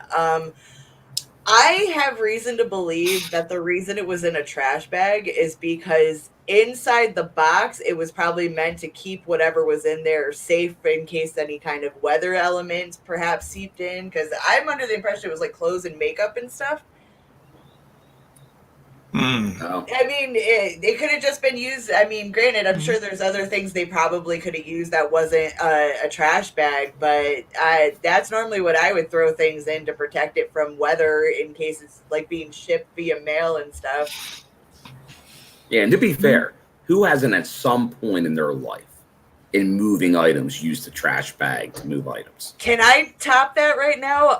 Stefan moved his entire apartment in black construction trash bags. So Hefty, there you go. Hefty. I think honestly what it comes down to is people just want to be mad about things. And it's so easy to misinterpret something like that's just the narrative that it went with, unfortunately. Yeah, you put it out there, it's going to look bad. It's going to look bad. Even if it didn't have the bad intentions, it just... Because you're right. Like, when you think about it, you're like, oh, that's how... I would have been more pissed if the girl who had not even her stuff sent to her. So I can't remember who claimed it, but they didn't get any of their stuff. They were sent someone who's active on the roster still. Nice. So yeah, I mean, it just depends on what situation you put it in. Like Stefan used that, and it's completely acceptable. You look at someone who was just let go, and that's how it was given to him. Like I said, it was just interpreted. It's in the eye of the beholder. Oh my goodness, you were wonderful. You were the best. Please never stop doing this. And this is why we love Alicia at this time in the morning. So, oh my God, I'm so sorry. Have a drink of water. It's okay. I gotta go to bed. Right. Okay, where are we at on the card here? We are at the announcement right before the main event, so we're going to wrap this up soon. We're getting there. Because I know we're all tired. We get the announcement of Homecoming. July 31st. Oh, I missed that. 2 weeks away. Very quickly. I don't know. I totally missed that. I wonder if that was... I don't think they showed that live. If you blinked, you missed it. So I don't know if this... I guess you have to assume this is still going to be at Skyway. This is going to be part of the tapings. I'll say yes. That this is the Impact Plus special. Because you knew there would be an Impact Plus special taped. So I guess that's it. Yeah. Homecoming. Interesting that it's Homecoming. Yeah, that almost makes it feel like someone else is coming home. Could be. Something. Like I said, the next set of tapings is going to be very interesting. July 31st. Now, I'm going to throw this out there into the ether. GCW has their pay-per-view, like Fight TV, also called Homecoming in Atlantic City. And that's next weekend. And that features Matt Cardona versus Nick Gage. Yeah, it does. I'm just going to say, what's the King doing in the next couple days? Nick Gage, where are you at? Because maybe there's a little, let's find that storyline between promotions. Hey, little invasion. Let's make it a little more violent. Was that name dropped by Don Callis? Anything? There was a reason that name was dropped. Matt Cardona is going against them next week. And I missed that. Yeah, I think there's a reason that name got dropped. Yeah. Oh boy, here we go. It's going to get crazy in the Impact Zone. But then we also get the big announcement for October 23rd. Bound for Glory is in Viva. They said 23rd. They didn't just said October on the Tron in there. They said 23rd. Yeah, they gave the date. Okay. October 23rd. Excuse me while I start looking at flights. Of course you are. Good man, Bill. I am too. Yeah, truck. Did they say the location? Since I missed this, did I miss that too? I don't think so. Neither one of these actual had locations. Yeah. You would think they would go back to Sam's. I would think Sam's Town. I would imagine they already had an agreement because they normally ran October. Yeah. If they had a good relationship there, Sam's Town Live. I almost said Sam's Club. Damn. You find me across the street paying half the price. There you go. But they also flash symbols for other companies being involved in this too. AAA and New Japan getting flashed along with, of course, Impact Wrestling. So this could really be a mega show to really just, slam the end of the year. it's gonna leave Slammiversary in the dust, you could say. Depending on what you thought of this show, but so far pretty good. I don't think anybody is certainly. You could say, "Oh, I wanted this person to win or that," but overall, the show didn't disappoint. Now, who did you notice in this clip? Because I saw it. I saw the Vegas highlights. The first wrestler I noticed was Moose. Do you remember any other faces that stuck out? I haven't rewatched it or anything. Moose yelled. I'd have to play it back too. I remember he was like, going, yeah, that was Moose. Yeah. So that told me that he was really going to be the standout person going into this, but then coming out of this, it's a big question mark. Like, okay, is there going to be some like redeeming over the next few months? Like, where is Moose going? He's done a lot of evolving over the last year. It hasn't been boring, I'll say that. It's left us guessing. But great to see, Impact Wrestling hitting the road again. And here comes Vegas. Now, Jay, I think we got to play it because what were the rumors about Las Vegas lately? Oh, yeah. And Impact Wrestling. Yeah. Oh, there's that they were going to go to a tiny venue, move there, and be taping for months and months and months and months, right? Wasn't that the... That's the rumor. There's only one thing we can call that. So let's play it. Don't believe anything that you read on the internet.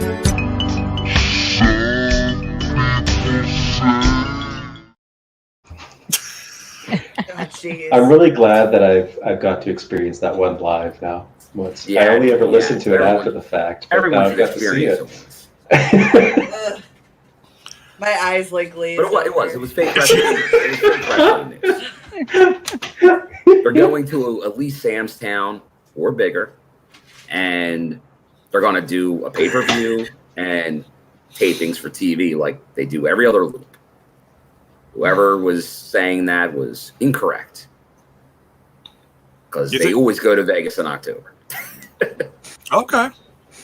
It's just was the pay-per-view going to be there, or would it be like a Chicago one-off and then Vegas? That was the question.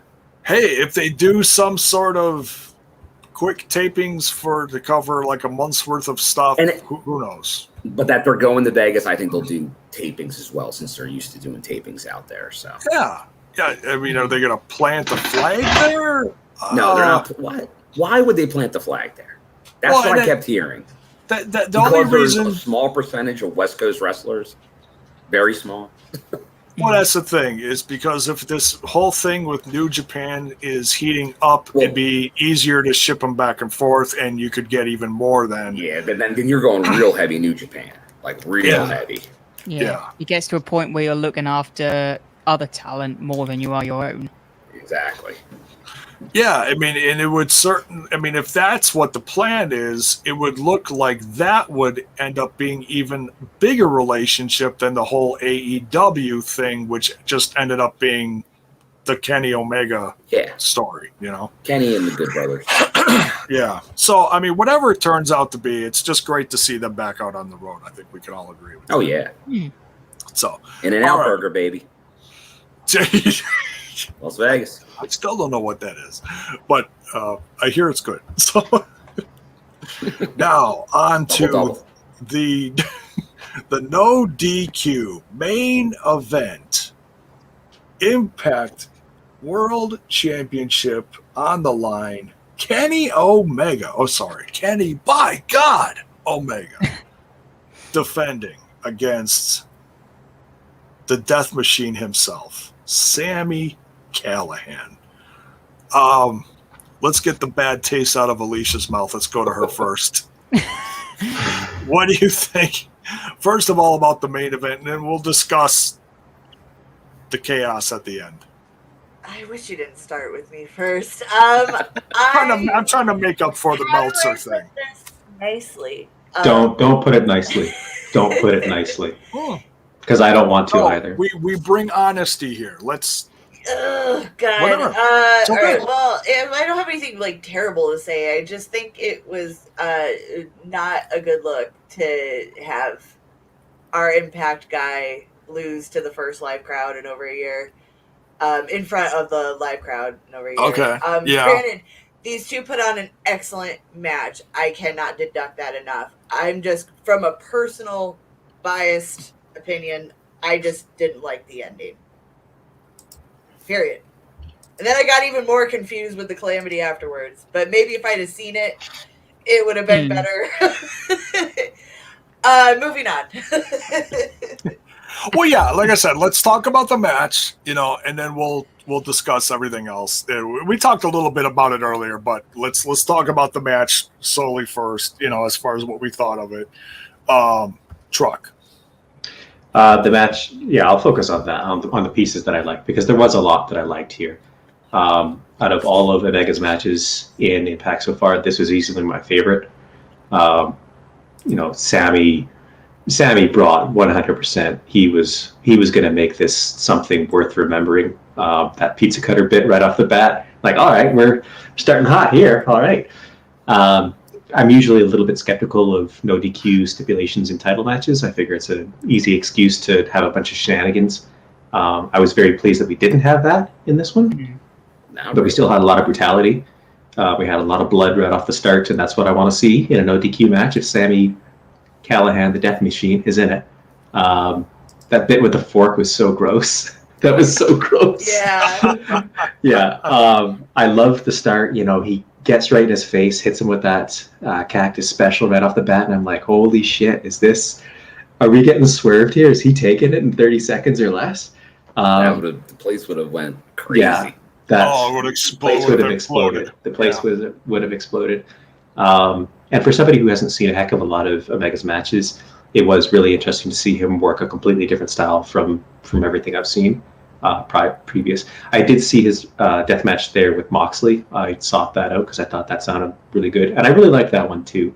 That one obviously the finish gets focused on way too much for that match, because that was really good too, and so was this one. And again, chop out the finish, and this was a great match. And then we get the finish. Right. They just had all of us scratching our heads because it felt complete, then it felt incomplete. So, all right, yeah, Steve. I did, Bill, you being in the room, this would have fallen completely flat with me. I would have been so deflated. I don't know how you and the rest of the people who were actually physically present, but I was not happy. There definitely was, because like I said, it was 90% Impact faithful, pulling for Sammy.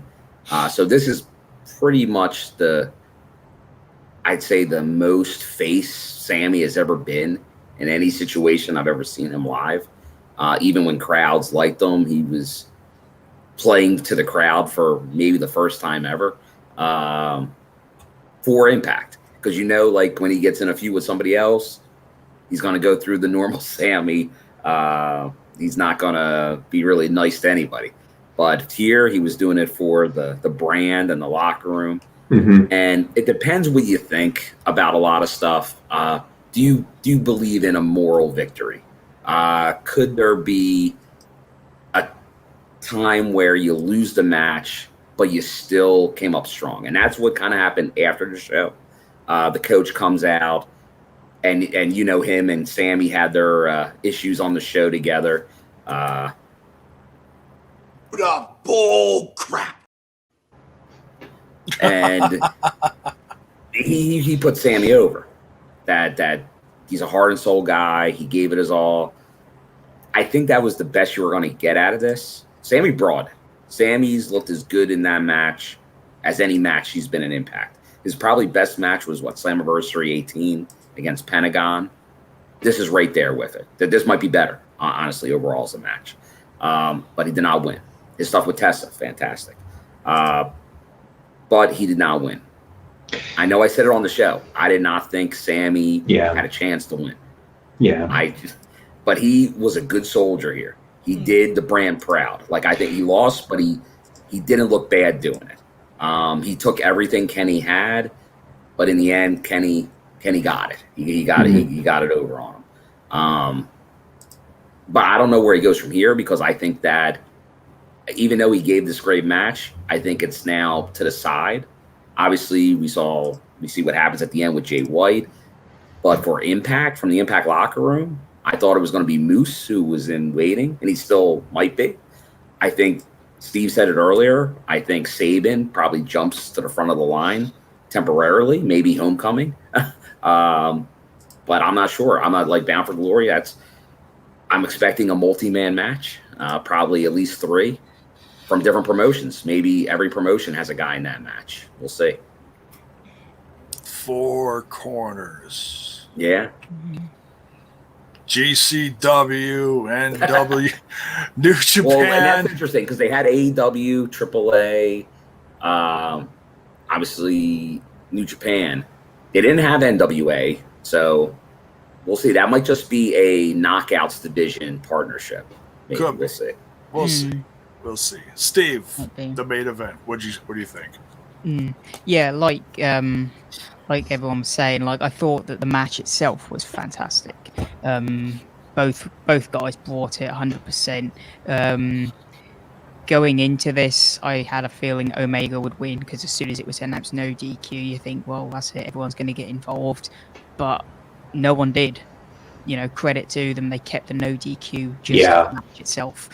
And you know, I've got to give it to Omega that even though all the, you know, yes, there were ref bumps, but he did technically win the match clean. You know, he used obviously the underhanded tactics and all that but he still got the pin 1, 2, 3 clean. And like Bill was saying, you know, Sammy's now lost this clean. Moose has kind of now been pinned in that, and you kind of feel with this, have Impact kind of wasted the last 3 months. They've had the Moose pushed as the top guy, then Callahan pushed as the top guy, and both of them just wiped away kind of thing.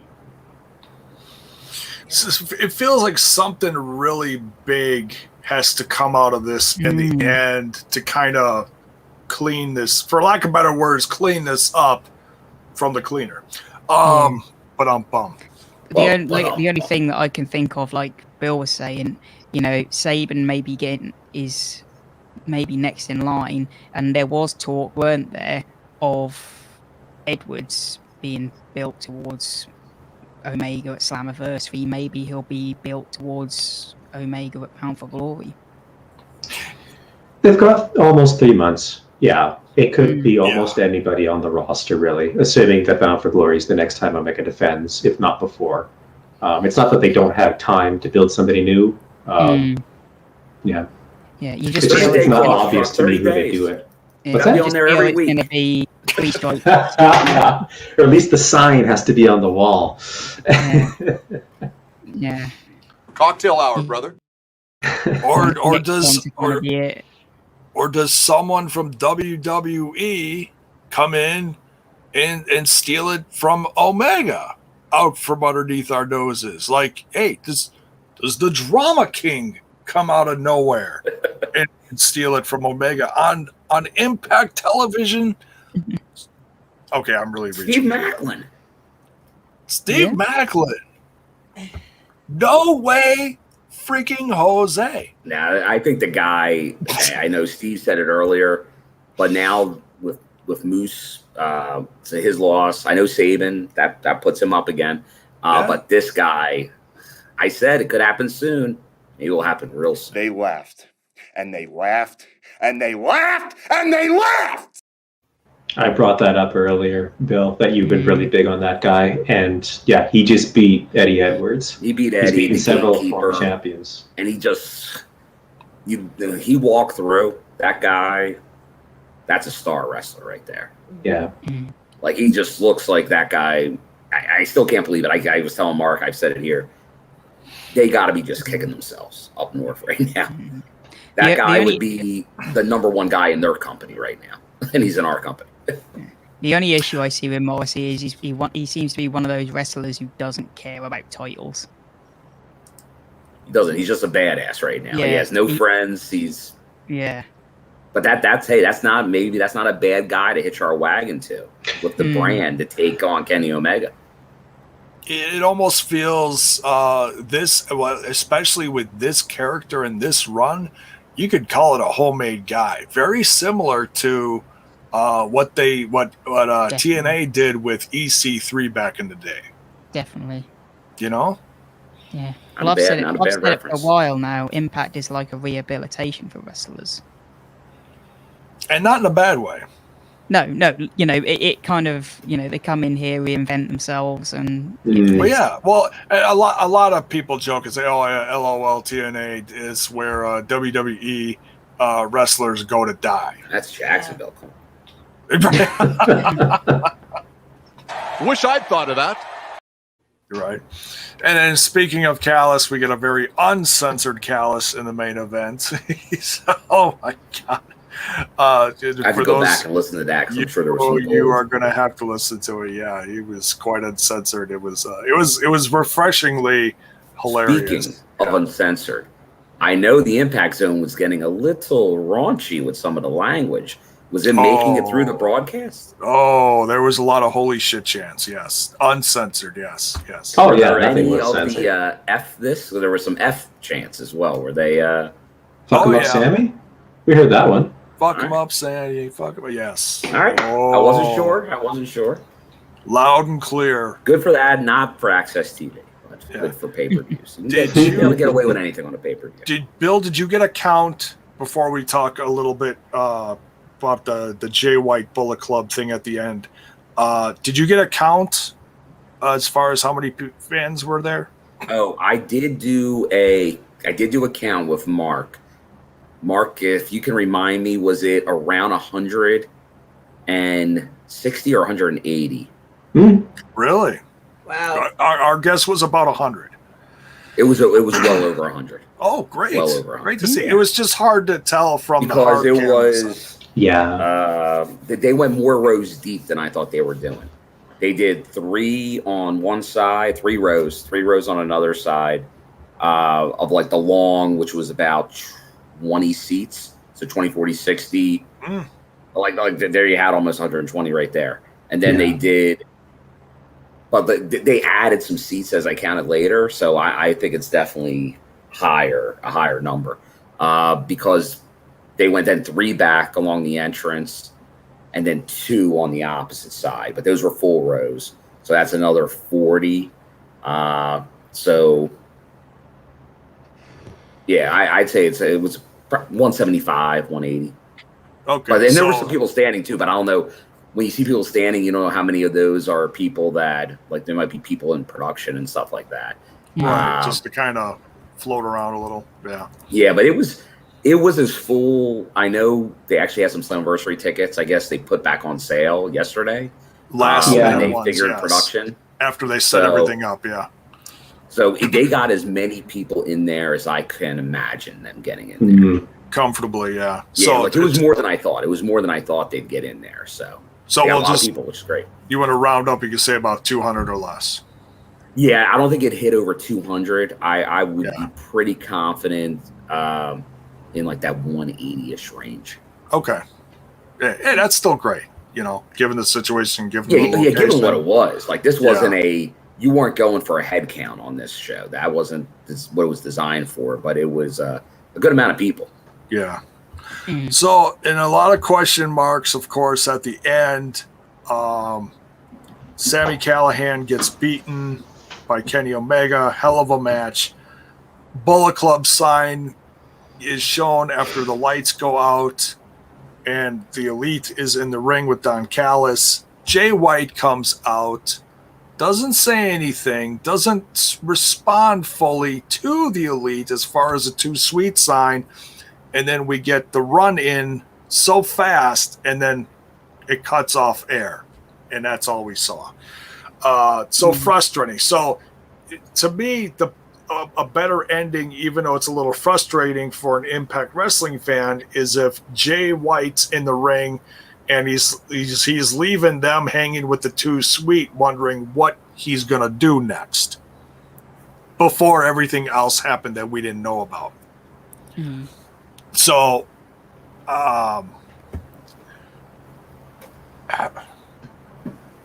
Do you know what do we think we're going to get out of Jay White? I mean, obviously it's for David Finlay, but do we think we're going to get him in any actual matches on Impact Wrestling? Mm-hmm. Steve, what do you think? I've been saying for a while now, since Omega has been doing this belt collection thing, that he's got the Impact title, he's got the AEW title, he's got the AAA title. The only thing he hasn't got is something from New Japan. And lo and behold, here comes Jay White. Oh, so maybe on an upcoming Impact show, they do for a New Japan title. Yeah, leave the Impact title out of it. Yeah, and then then he officially is the belt collector, kind of, bridging all the promotions together. I mean, NWA isn't going to get involved in it because Alderson dropping that belt. But I wouldn't be surprised if Kenny ends up facing Dick, given this whole. Bill almost got sick. I did feel we would see someone from New Japan turn up and face Kenny, considering he's holding something from every championship so far, or from every company. Who knows? Alicia, what do you think? I don't think. I'll just watch and see what happens. Okay. Truck? Critical Sting thinks for me on this one. I don't see them taking two guys who don't work for the company fight for another company's title. I don't know why this finished the pay-per-view. I don't know why this finished your first show back with fans. I know Jay White's name. That's all I know because I'm an Impact fan and I watch Impact Wrestling. I follow some of these Twitter accounts, like New Japan's. Yeah. Not that I'm not enthused. I have no feelings one way or the other because I'm an Impact fan. I bought the ticket to see Sammy. I don't give a shit about Bullet Club. Yeah. I hear you. One thing I'll add to what Truck said there is today we had mentions of in NWA, we had mentions of New Japan, we had mentions of AEW.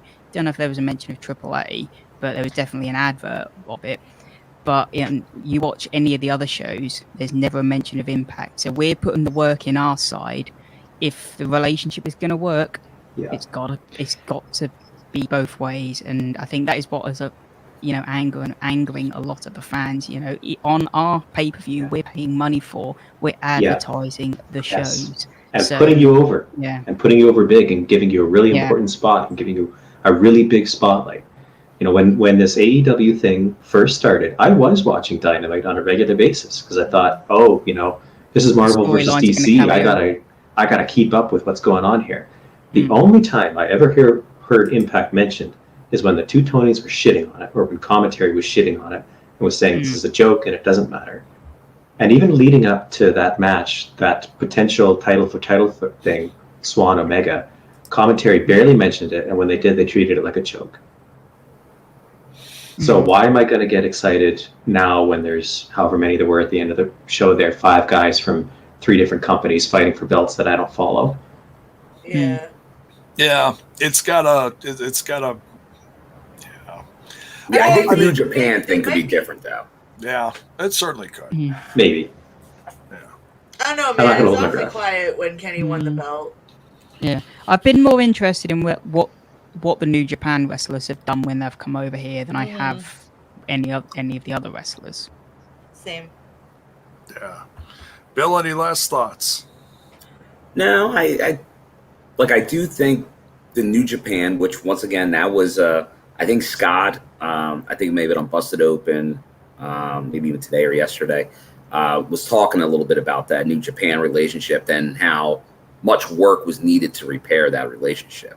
Like, it was a bad relationship that they had to fix.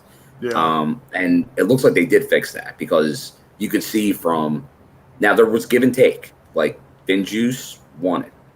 They won titles, but they had like El Phantasmo. That was a great. I'd like to see him come back again. Entertaining. And this was kind of the early TNA days when they had these relationships with them, and that's where you first saw Okada and you saw Naito. Like getting back into that. That's a great thing. I'm very excited. That's what really. Honestly, that's what got Ring of Honor a lot of momentum, was working closer with New Japan. And if for some reason with us or we're taking over that spot by being willing to work with companies, I think that's a smart move. If you're not the monolith up north, it's in your best interest to work with other companies. If you just want to be on your own little island, you'll get so far, but that's about all you'll get. You're no one, and I don't care what the wrestling business is. It's been around too long. No one's really going to compete with there. If you think you are, you're going to wind up failing. They're just so big. It would take 20 years for a company to get to them at this point. And I'm talking any company. I don't care how much money you throw into it. You might get that blip. Remember, for all this talk, WCW just got this close and beat them for weeks. And 86. Died. 86. It was 86 weeks, but then they died. Yeah. They pretty much killed themselves doing that. Yeah. It's because of one mistake, and it snowballed from there. Yeah, and there's a system. They got a system, and they can just keep producing. It doesn't have to be quality. It just, they have behind them a history. But so this is the right way to approach it. I think the management team knows what they're doing here. Obviously, the AEW, and I think Don said it on the press pass when it first happened. It was a Kenny Omega partnership with Impact Wrestling.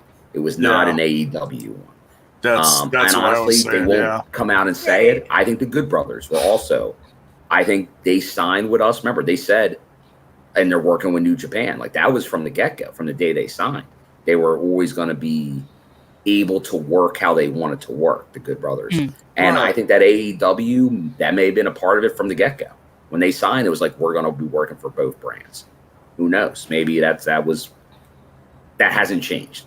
And we did get some. Like, I'm not going to, like, Matt Hardy, like he did show up. Like, there was little things here and there, but obviously it would be great to see a lot more, especially when the wrestlers themselves, and maybe they're in the dark, were on social media saying, oh, I'd love dream matches and all that. They were putting it in the fans' heads.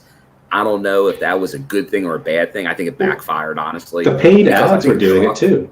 Yeah, I think Truck has kind of voiced the opinion of a lot of fans, because when you put that out there, that this is possible to have these matches, it gives a false impression. And I think that will get someone to tune in maybe for the first 15, 20 minutes of a show. And if they don't see what they're expecting, they tune out. Yeah. And I think that's happened. I think that happened to AEW. That probably happened to Impact with some AEW fans, honestly. Especially when they got an episode where you just saw Kenny Omega's name on a door.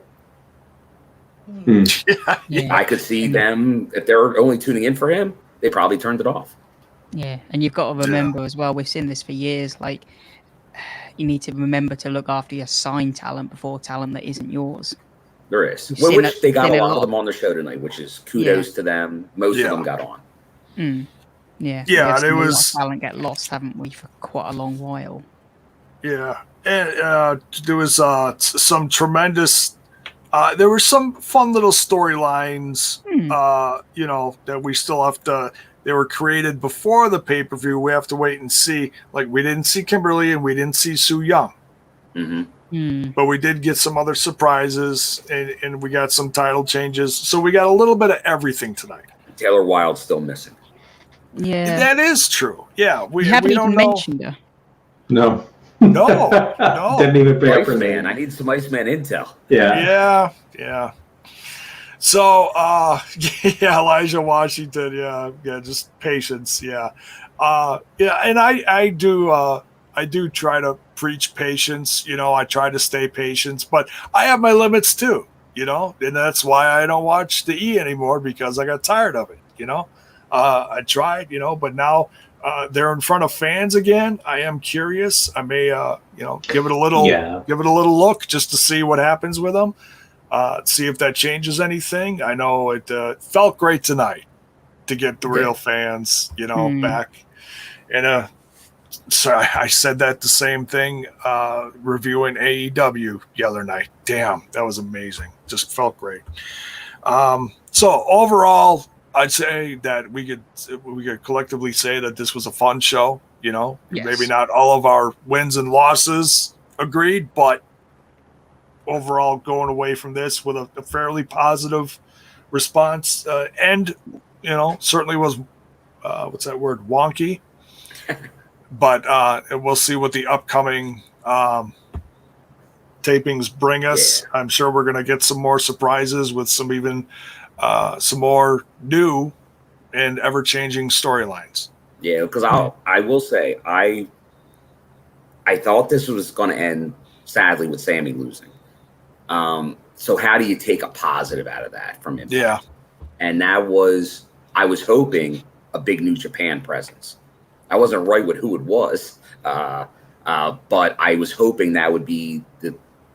Now I think sadly on how it cut off for a lot of viewers, that probably didn't sit well. I think if it was there, it would have been a little better, but it was still heavy Impact. Like it was heavy New Japan and not Impact. That ending, so it's open ended, but I think it's really this push to what looks like a real partnership with New Japan as we approach Bound for Glory with FinJuice back, Jay White. It could get interesting. A lot of fresh matchups. We're certainly going to get that. And I think we're going to get some even more fresh faces. Now, we didn't get the Iconics tonight. We didn't. But I think I heard visa issues maybe. Yeah, I did hear that. I did hear that a few weeks ago. I wasn't here for it, but me and Mark both said it. Tenille had new gear, her country's flag. I felt it was a dead giveaway. She got that gear for them joining her tonight. Yeah, that has to be on purpose. Fell apart. Could be the tapings. Who knows? Yeah, I'm thinking though that she got that gear made. It's a done deal at some point. But remember, we think there's a done deal for Killer Kelly, and that's been a long time. Yeah, a very slow done deal. It's a crazy world. Like they teased Okada, Naito, Muda, but I'm sure they can't get over. Maybe one or more of them was going to show up too. Who knows? Yeah, visa issues are funny things, aren't they? They can take forever. Well, yeah, I think it depends on contracts and if the next employer is willing to take that on. That's the big thing. So, who knows? Can't assume anything. I've said that a billion times too. So, but yeah, we're just creeping over the 2.5 hour mark. Certainly a lot to discuss. Big one for, we're all tired. And I know for different reasons, Bill, certainly you probably are just exhausted from the show tonight. You got even more. I'm ready to keep on going. Oh, you got to keep that energy. You got the tapings, don't you? You're going to the tapings. I'm going to the tapings too, so I'll pace myself. There you go. Got to pace. Drink water. Drink water. There you go. Yeah, I did. I'll tell you this. I don't know how you guys felt about it, but did the show fly for you? Yeah, it felt super fast. I thought it was 2 hours. Because when they started doing the video package for Sammy and Kenny, I turned to Mark. I'm like, wait, is it the main event? I figured there was like 3 more matches still. That's what it felt like. But yeah. Yeah. Sign of a good show. Yes.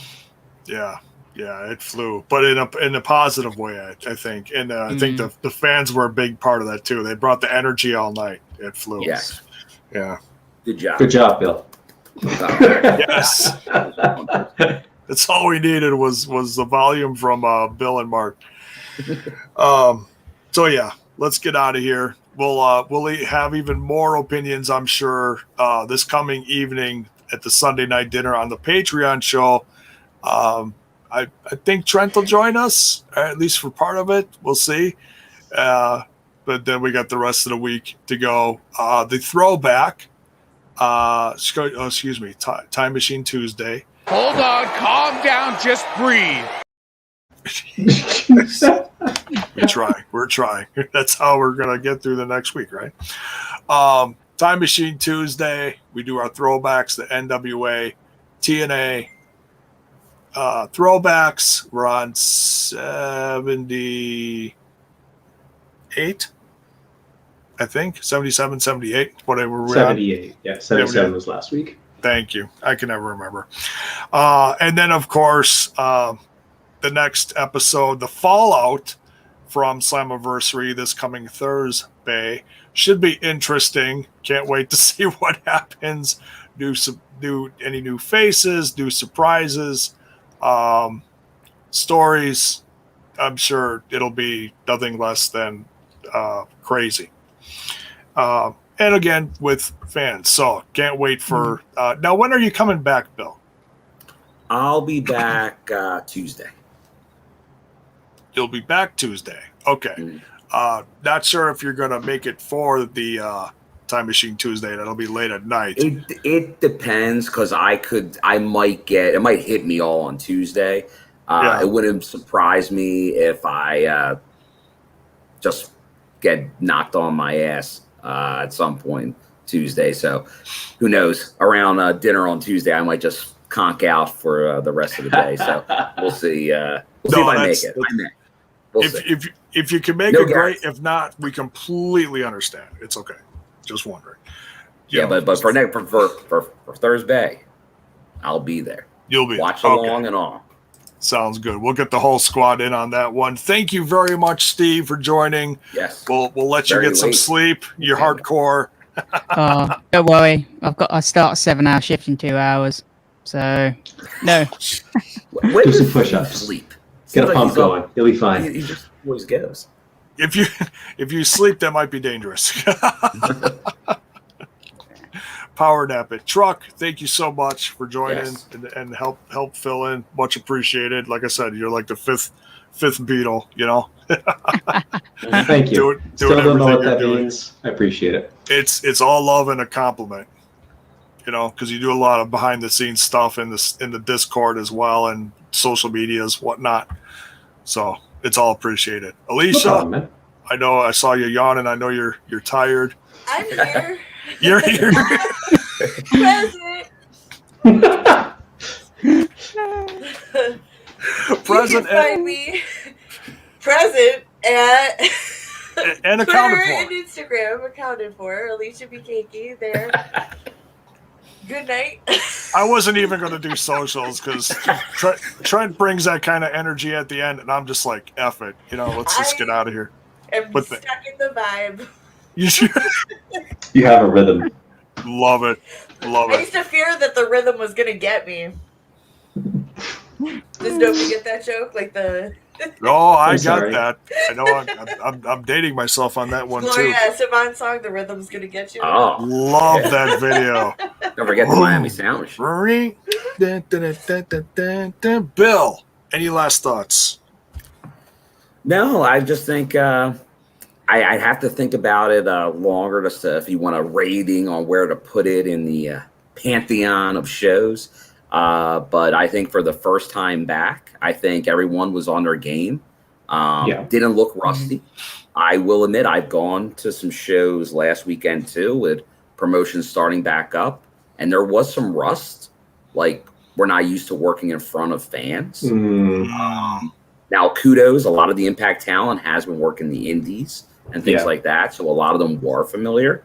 But because it's a different environment to work in front of no crowd, no noise, really. So to see, I think everybody, from what I saw, looked pretty clean. And there may have been something here and there. I don't know what cameras catch and don't catch. So, but for the most part, I thought everyone did a really good job. Storyline wise, I think I see what they're doing with New Japan. I think I just always thought what the Kenny Omega storyline was going to be. It was going to probably go to Bound for Glory for whatever reason. I don't know why I always thought that, but that's what I thought. So I guess if you really didn't think that, you could be more down on it because of Sammy, but you can't be down on Sammy's effort in this one. No. I think he really gave it. I'm with you, Truck. I think this was Kenny's best match with of this run. His Impact run. I know our favorite guy that Alicia loves seeing that video of so much. His star rating, I think, will be pretty high for this match. Yeah. He's still alive, huh? Yeah, well, no matter what, he might give it, who knows, he might give it 8 stars. He probably watched. I'm guessing he probably watched because it was a Kenny Omega match. Oh, yeah. Not sure about the rest of it. The rest of his squad will review it either late tonight or tomorrow.